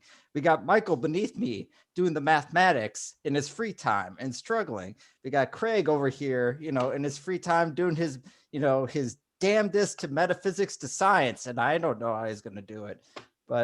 And Natasha singing in her free time. People struggle and find ways to do things. I don't know, Frank. That sounds like overcompensation to me. So, well, fuck you. Anywho. So if I may interject for just another moment. We've actually been discussing two different questions here. I think we've been discussing the question Possibly. of has there been progress versus the original question, is progress inevitable? And I think those are two different questions. Yes. And one of them involves looking at the past and the other one involves making predictions about the future. And generally, that's what we do, right? Is we look at the past and we extrapolate to make our projections about the future. But occasionally we get those little black swan kind of things that come and bite us in the nose, and things don't go the way that we expect. And really the question for me is some kind of a black swan event that's going to really disrupt our idea of what we think we've done to make progress, is that inevitable? Well, I think And that would be my reframing of the question. Yeah, I think that's a good point, Craig. And I think that we're in the 21st century now. But if we look at the 19th century, it would seem that mankind was always making progress, right? But then, we hit, World War I, and things kind of like change a little bit. And then we hit World War II, things also changed. Then you had communism, fascism, the Holocaust. And things are really rocky for a while. In the 50s, people were scared of nuclear war. It was really only in the 60s that things started to look better. I And this remember idea- duck and cover from the There was 60s. Vietnam, there was. This idea of progress, it's a relatively new one. For example, for many historical period, people were thinking about golden age, and there was no idea of progress. Like in some cultures, there was, okay, we are progressing towards some. Oh, some- Natasha laughed. Okay, well, sure. Yeah. Sorry, Vladimir, go ahead. So it's a relatively new idea that there is an inevitable progress and that we get better. And probably it was because of science and this industrial technological improvement. But what if there's no progress? What if we just going in cycles? Or what if we are regressing from something else with having progress in one area and going downwards in another area? Well, the dynamics have changed, but I think what you're saying kind of like aligns with what Craig was saying, and the point that I was basically reiterating from Craig. Yeah, and I think that so the one of the big reasons why the dynamics have changed and why we would be discussing today, you're absolutely right. Historically, people talked about golden ages rather than progress because there things were more cyclical than an upward trajectory. But that's not really the case anymore if you look at history, right? Well, here's one thing I'll throw out there is that if you notice in most historical golden ages in almost any culture, golden age is sometime in the past. Well, but before it was true that there was a cyclical nature to these things, like Islam, for example. If you look at that's just one example, there are many examples. But Islam, yeah, there was a golden age and then they declined. And you could say the same thing about the Portuguese Empire, the Spanish Empire, the French Empire, many different ancient Rome, ancient Greece, Persian Empire. I mean, there was certainly like some sort of cyclical thing going on. And but that change, I think technology is a big reason why that changed, because there is an upward trajectory of technology that simply, look at European history for 1,000 years. Things were worse than it was in the time of the Romans at the peak of Roman civilization. They were better off than Europeans for 1,000 years afterwards. So I think that one of the ways that humanity makes progress is to have conversations like this one, where we identify the problems and try to understand them. And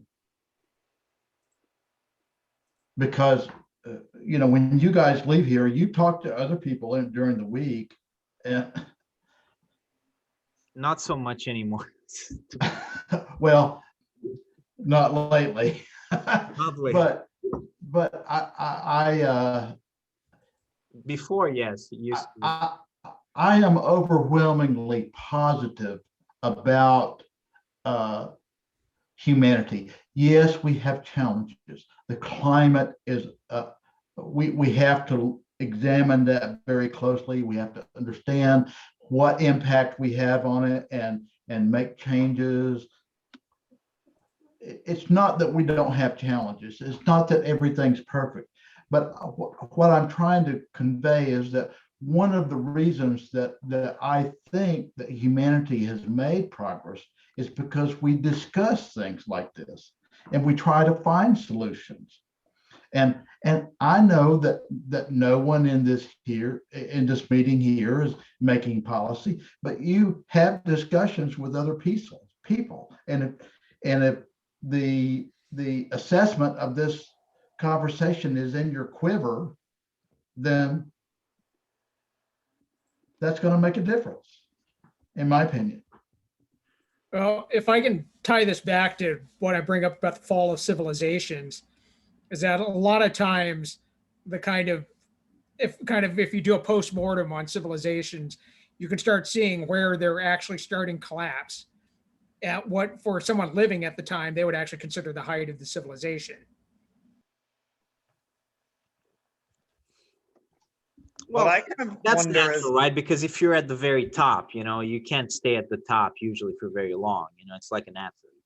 Well, there's let's this use concept an of- example. Let's start with Rome. What would people consider the height of Rome? Probably Well, like if you look at the Marcus greatest Aurelius. height of the extent of Rome, I mean, under trying to think which, Well, Marcus Aurelius would right, be. under really, Rome had such a long peak. Marcus Aurelius technically never actually expanded the empire. It was actually, what was it, Trajan before him? Who did the Trajan was yeah, it might have the been. last last conqueror. expansion. But or Marcus Hadrian. Aurelius was I mean, the empire was very healthy in some ways, So and before and after that, that's kind of like when things started going badly. That's why you could consider him the apex. But yeah, you could also say Trajan. Like you could say probably like 5 or 6 names because they had such a long list of great. I'm pretty sure it's when that wolf mama was suckling Romulus and Remus that was No, that was the Genesis. high point of Rome. Why? Just because that's a little bit pervy, Craig. Because it was leading to the Roman Republic, and the Roman Republic was a good thing. The Roman Empire, while it conquered a lot of territory militaristically, and maybe built a lot of aqueducts, there were a lot of problems with the Roman Empire versus the Roman Republic. So I admire the Republic. I do not necessarily admire the Empire. Well, this again comes down to how do you define progress? Because clearly the Roman Empire was, again, materially so much larger, wealthier than the Roman Republic ever was. So Part of yeah, the if drive to economics is your criterion, then yeah, but maybe economics isn't the only, or certainly perhaps not the best way to measure things. But all of the people that the Romans defeated, Mhm. we don't hear about in the history books. Oh, we hear about them. Well, some of them we do. I mean, the We hear Greeks about did. 'em. Yeah, I mean, those every Germans and those conquest Gauls. of Julius Now, Caesar, we let actually me hear rephrase about. that. We don't hear from them. I'm pretty We sure I may hear from know my of them, but we ancestors. don't hear. Yeah, and we don't again, I hear think their the side of British. story. I think the British would probably take issue with that, Yeah. as would the British, French, and as would the Germanic, Germans. and yeah. I think the Same Carthaginians thing. would definitely have a different opinion. Same thing. But going back to the point, the point was like, how do we know that someone's at the height of the civilization? Yeah, I mean, that's an interesting question. But like I said, I think, yeah, when you're at the height, there's always the possibility that that's not going to last forever. I mean, Rome certainly didn't last forever, but it was a pretty long period of time. When you look at the Spanish Empire, it was a smaller period of time. When you look at the Mongols, it was a very, very, very small period of time.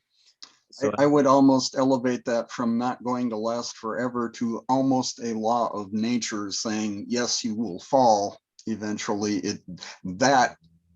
If I was to attach inevitability to a Yeah. word, that one maybe would be the thing that I would say is inevitable. Yeah, is that's that inevitable. high powers will fall. I mean, Right, but this is the point: is You you're may- not going to. You may be Figure- right, Craig. Sorry, go ahead. it is a lot of times if you're at the height of your civilization, you're not going to know that you've passed the peak. It's just, it's one of these things you can only tell in hindsight. Well, you think the United States has passed the peak, right? It comes down to that, but There are certainly warning signs. I'm not so sure I agree with that. Like, I don't think the United States has passed the peak necessarily. I think it might have not, you know? I mean, I'm fine saying I have no idea. Yeah, I have no idea. I mean, Yeah, we're not going to know until we actually see it. My- I mean, that's My clairvoyatron is broken. yeah, my clairvoyatron is also broken. Insufficient data. Insufficient data there, but I mean, it is true. Observed sample is not complete. What is more important? Is it the GDP or the GDP? So is it the nominal GDP more relevant or the GDP PPP? Like, I don't even know the GDP. GDP talking per about per capita. capita. No, it's not the per capita. It's the Purchasing power parity. purchasing. So- Exactly. Yeah. well, I guess Bruno's saying in some countries, the cost of living is higher, so you have to maybe do an adjustment for that, but okay, I mean, it's close. Which one is the most important one? PPP per capita, I would say is really probably the most precise. Okay, so in that, according to that metric, actually China has surpassed the United States actually significantly as the largest economy in the world. In the GDP nominal, the United States is still the biggest. So that's, that has changed something that was the case for, I think, about 60 years, that the US is the biggest economy in the world. So, yeah, I You mean, sure it's not the other way around? Oh, GDP, PPP, so say that again, Michael, I forgot the. No, I don't think China's higher. PPP, I'll post a link in the chat. Yeah, it's higher. I'm pretty sure it's higher. But I just posted a link on Wikipedia, PPP per capita. So what that does is China's number one in the world right now in that one. It's bigger than There's- the US economy. not Yeah, I'm not not sure according. about that. That website doesn't say that. The Wikipedia article, Look at says- 2020, because I looked that up pretty recently. it is 2020, International Monetary Fund. I think you have them reversed, Bruno. Really? Let me see. The he's problem with talking- China is their population. Luxembourg, there we go. Small countries, You're small not wealthy looking at per countries will capita, always be right? higher in that regard. Singapore is like far higher than the US and China because China's got so many people. So once you start breaking it down by Well, let any me- sort of per capita measure. I'm gonna post the Wikipedia here. China's definitely ahead according to Wikipedia. Because you posted per capita, Michael. That's a different thing. Per capita means per person. Yeah, I was talking about the GDP PPP. So Or it is the GDP PPP or the purchasing power parity per capita. So the PPP is it's the size of the economy. It's not per person. It's the size of the economy. Oh, I'm sorry. But That's weird. It's measured taking into consideration how much things cost still. So that's why I was asking. I'm not an economist. I have only. No, the article you gave is not per person. It's for It's the not per fleet. person. No, it's not per person. It's the size of the economy. It's the size. I mean, per person, China, still pretty down. Yeah. Okay. So then we're right. Yeah. Yeah. Well, we're on the same page. Yeah. Yeah. So depending on how you look at it, China is now the biggest economy in the world. So I mean, that's not so relevant. I think it's inevitable. Yeah, it's the biggest market. That's sure. Yeah, and also it has 1 billion people. But it's just to say that, yeah, and that doesn't mean that the US is not the foremost power in the world. I think it is, but it's, depending on how you look at it, it's not the biggest economy anymore. But I mean, that's at the end of the day, it's not really that relevant. You're going to have powers that rise and that fall, that's just the cycle of life, the cycle of civilization. I think the most important thing is human civilization, because especially because the world is more globalized than ever, it's going to continue to get more globalized than ever. So I think that's really what matters the most. Right, but this gets again to the question of the fall of civilization. Could human civilization, yes, if the US collapses as a civilization, given the size of it, it'll take down pretty much the rest of the world. I don't think why would the US collapse necessarily? Like, I don't think that's something that we'll see like anytime soon, you know. There's not really a reason why. Like, I think maybe like long term, like stuff like the environment, you know, I think that is a real danger, you know, like if we cannot get that under control, then the whole idea of progress might, you know, just blow up in our faces, right? Because we'll feel very stupid if you have a nuclear war and if the ocean starts swallowing up our cities. I mean, we'll feel very stupid, and it won't look like much of progress. Well, we're technically a lot. I mean, yes, there's environmental collapse that could happen. I mean, again, who would think that Texas power grid would go down for a week?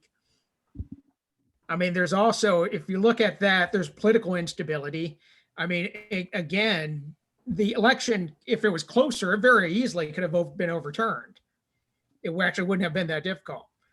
So that probably would have led to a lot of instability. There's a lot of factors that could work, and given just how interconnected our systems are, you could have a major failure in one factor, you know, be it something in our infrastructure, something in our political systems that just translates throughout. I mean, the fact that we've performed the worst out of industrialized country in the world in dealing with COVID is definitely a huge warning sign that if we have a pandemic that's potentially more lethal than COVID, how do we handle that? You may be right, Shashir, that we've performed horribly, but I'm trying to, and that seems to be the sentiment that I'm hearing, but I'm trying to figure out how it is that we lead the world in the number of vaccinations, not only per capita, but tremendously. And yet we're not doing great. No, we're not. We should have never gotten to this amount of death. I mean, it's great that we're leading the world in the number of vaccinations. That's certainly an achievement. That said, we can't ignore that 530,000 people died. My grandma was one of, and she died because her nursing home got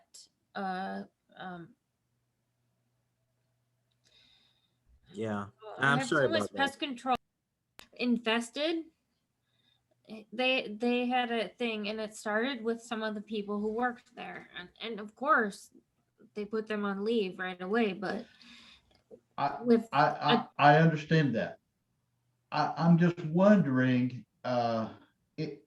if the state of health in the United States is a contributor to our the number of deaths. Well, you also have to take into account that, you know, Donald Trump handled the crisis like terribly. I mean, yeah, I'm not talking about Donald Trump. No, I know, but now the administration is a different one, and the attitude towards the vaccination. Also, the U.S. Okay. leading vaccinations. I don't like Donald Trump. I think Donald Trump is a terrible person. I think if you spent an afternoon with Donald Trump, you would be disgusted. However, even before Trump left office, we led the world in vaccinations. We're not leading in vaccinations. Israel is, then the United Arab Emirates. What is it? Well, I could be wrong. I've seen a video of the progress of vaccinations worldwide, and the United States is clearly at the top. So maybe somebody was fabricating data.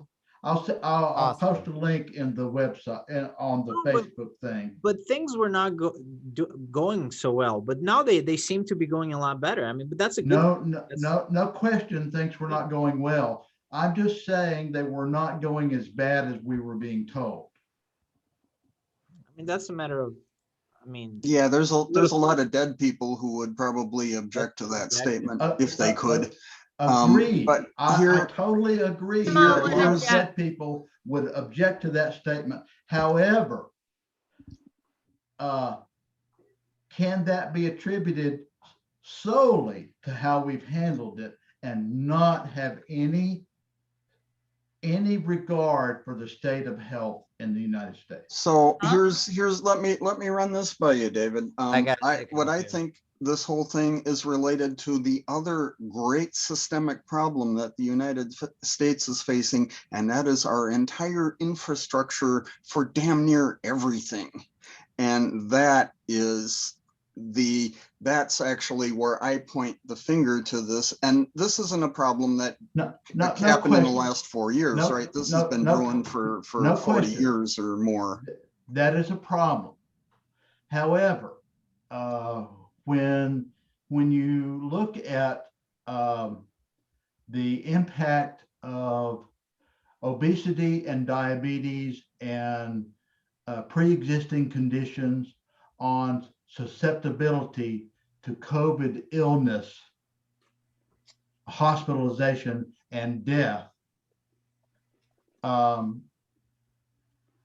if the obesity rate in the United States is 42%, and the obesity rate in China is 6%,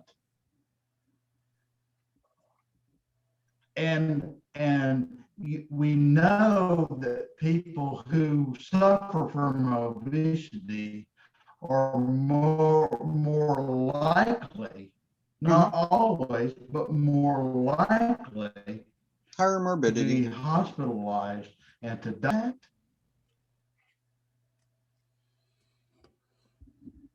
So what do you think you would attribute that to? Because is it possible that could be attributed to a side effect of other economic progress in the United States that's also led to that health crisis?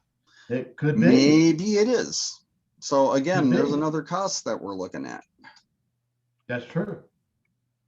And that's another thing That is true. that's another aspect of like what kind of like what I was talking about before about the idea of progress. That progress, I think that right now in 2020 we have good reason to believe that we've made like substantial progress, and progress is just the general trajectory of our species. But with that being said, the two problems with or exceptions to that general rule is that number one, things might change. Things might change with a big disaster like environmental disaster. We're not done with that yet. You know, we don't know the implications of this change yet, and it may be that this is going to blow up in our face. Also, atomic war is a possibility, and that would reverse things. So there are certainly challenges that we might have to face that undo everything in the 21st century, 22nd, 23rd, and we just don't know yet. But generally, there is progress. But even more relevant for us today, right now, is the fact that there is progress for the species, but perhaps not so much for the individual. You know, like the life of the average American, for example, but the life of the average person really on planet Earth in 2020 or 21 now. I'm like, it's like, for example, the American diet, the modern American diet is not great. You know, when you compare that diet to the hunter-gatherer diet, you know, like people shouldn't be dying of diabetes left and right. You know, they shouldn't have all these heart problems. We have a terrible diet.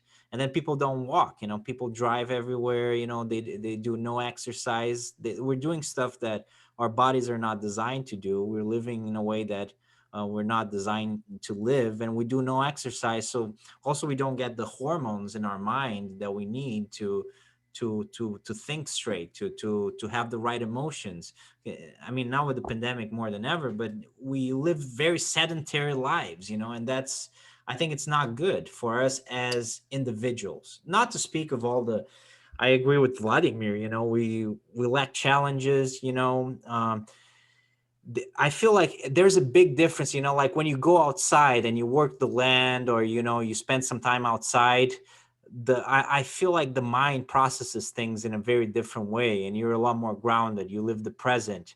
When you're in a, just like in a city, in an apartment the whole time, and you spend 8 hours in front of a computer, that's just not conducive, I think, to a positive human experience. I think there's a difference between the progress of the species and the progress of the human experience. And that's why I wonder, so what do you guys think about this? What if we lived as like sophisticated farmers? So farmers where, we're conscious of our health, we still have modern doctors, right? Like we still have, like what if we were like more sophisticated farmers that lived longer because we had healthier habits and stuff like that? What do you guys think of that? I think that's a great idea, man. Look at the fact that Americans right now, it's a crazy statistic when you think about the fact that the life expectancy in the United States is declining in 2021, and this is before COVID. Like, that's because of the diet, that's because of the lifestyle, that's because, like how depressed people are, like the way the mind works in this society, because obviously medicine has improved dramatically. So I think that's the way, Michael. I don't know if it's sophisticated farmers, but we need to figure out a way to live modern life in a more satisfying and healthier way as well. Well, And that's true for everyone. there's a theory that basically because a lot of our problems like dealing with obesity and things like that are actually a function of our evolution, and a function that our bodies are designed to store fat. And we're programmed to seek fat. And Sugar. And so there is, right, that basically the problem is that or materially we've advanced faster than really what our biological systems can handle. So you could say the culture has advanced, but not biology. Humanity is in no danger of running out of challenges. We have plenty of challenges, and we're isolated on this tiny little speck of dust. The whole planet is just a speck of dust. We're in no danger of running out of challenges, but part of the way that we deal with the challenges is having discussions like this. In other words, I'm interested in understanding our problems, not succumbing to them. But some people, but you could argue the counter, which is that some people, some of the I don't know, politicians or big business interests, they're having discussions too about what will try to benefit them, which may not benefit everybody else. So it's kind of like our discussion versus their discussion, right? And how do we influence them? We Right. make the demand. Well, you influence that by making the social demand. Like, I don't know if you noticed, but after all of the protests, a lot of companies are posting. Last month, we're posting things pro-Black business and pro-Black women business.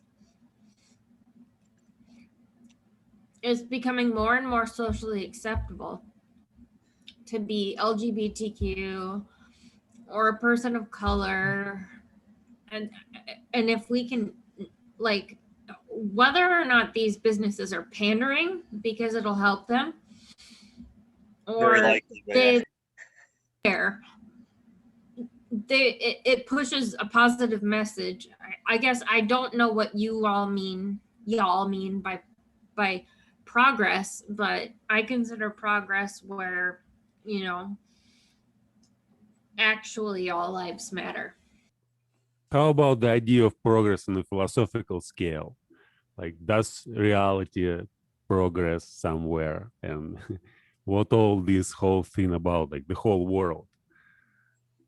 Is it just change, random change in matter, and I don't know how to describe it better, but or it's just we have some goal which we are striving for, and if we have, like, what's the goal and what's the purpose? You mean Like, the not for us as humans, not for us as civilization, but for us as, you know, the whole world, as for us as life itself. So what should be our goal? Is that what you're asking? No. It's like like does life have progress? Like the whole life, not just the society or an individual. Like non-human life as well, or just No, well, if it's possible, yeah. I'm I not don't sure think- about what you I don't mean by think the whole non-human life. progresses? I think if we're looking at life in general, I think it regresses because we kill it. Humans are like we're like a virus, like they say in that Matrix movie. You know? Well, biologically, and looking at it as kind of an evolutionary thing, what life does is it goes from the simpler to the more complex, right? That's what the patterns of evolution tell us. Now, is going from the simpler to the more complex biologically, is that progress? Beats the shit out of me. It's evolution, but I don't know if I'd call it progress. Well, under the laws of thermodynamics, progress is possible. In fact, it's the opposite. I mean, that was the last question: is there a way to reverse entropy?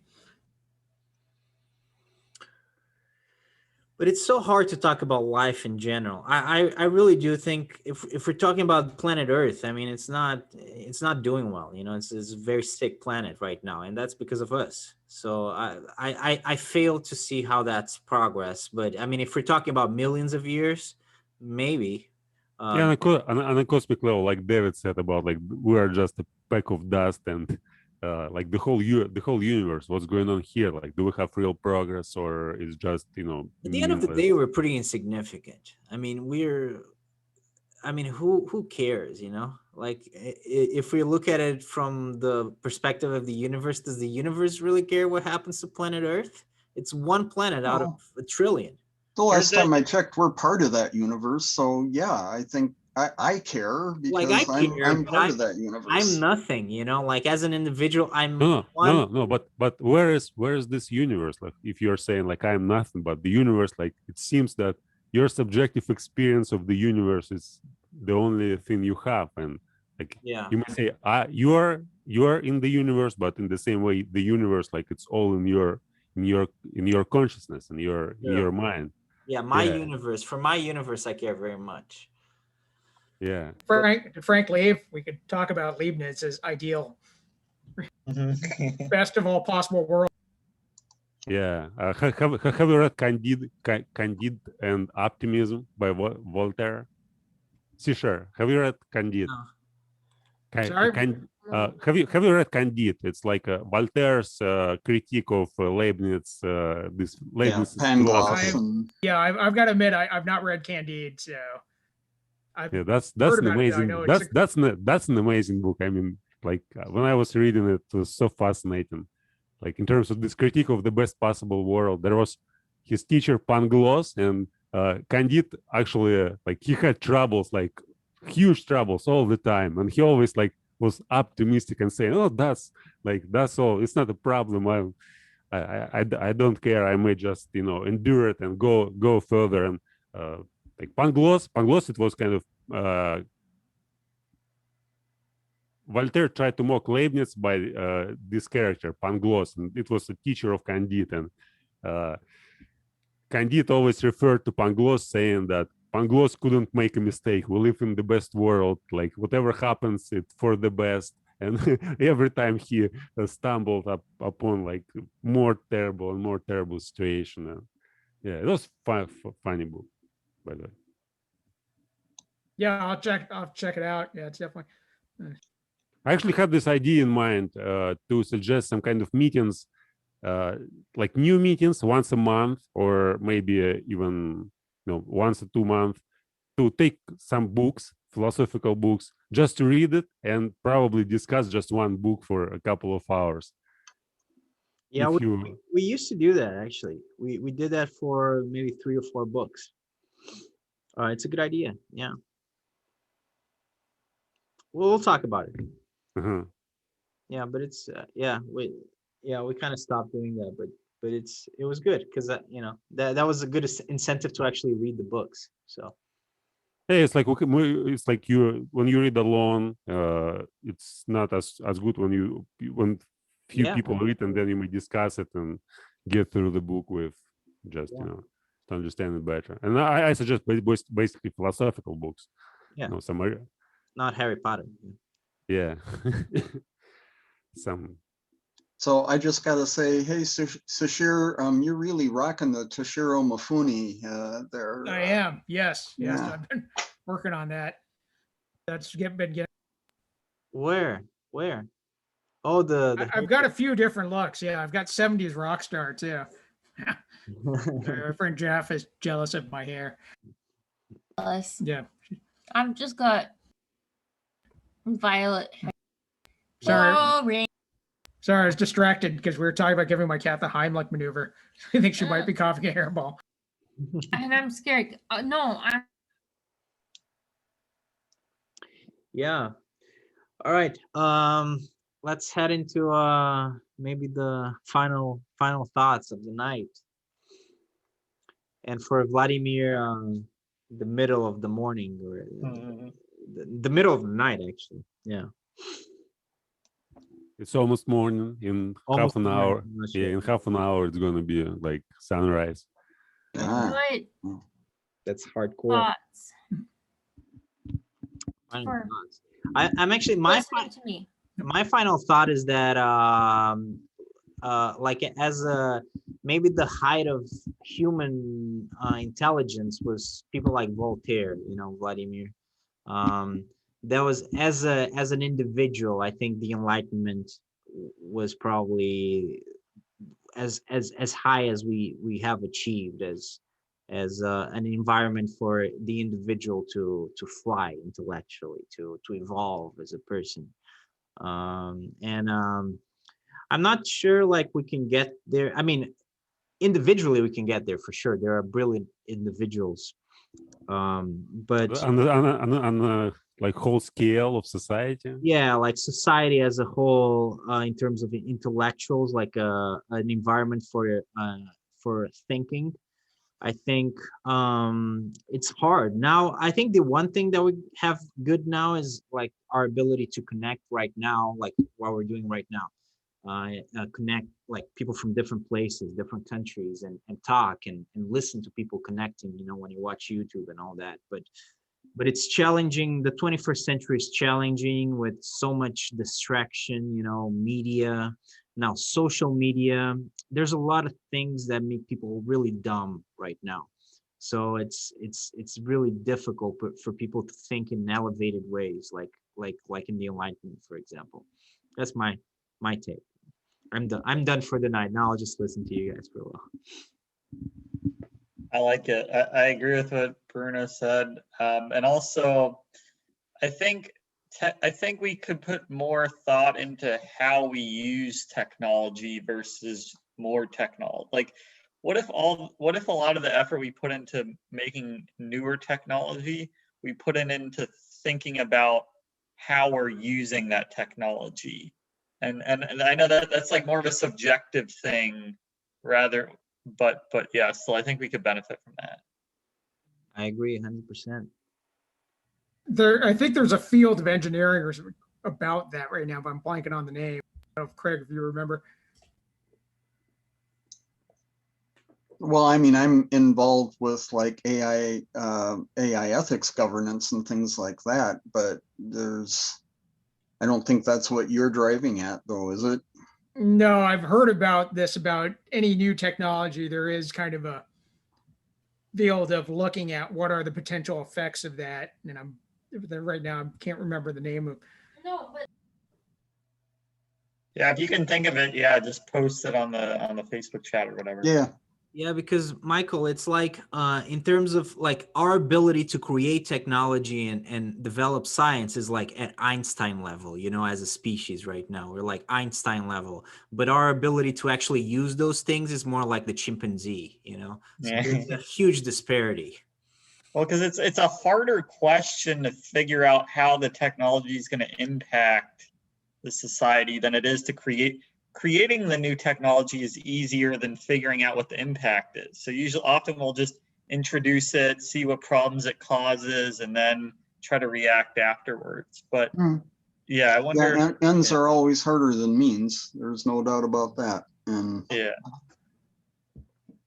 That's a If I very- may, the sentiments that Bruno and Michael expressed about, the Enlightenment and human progress, I for the most part, I agree with all of that. I think that from my point of view, the Enlightenment is not something that happened solely in the past. I think it's still going on.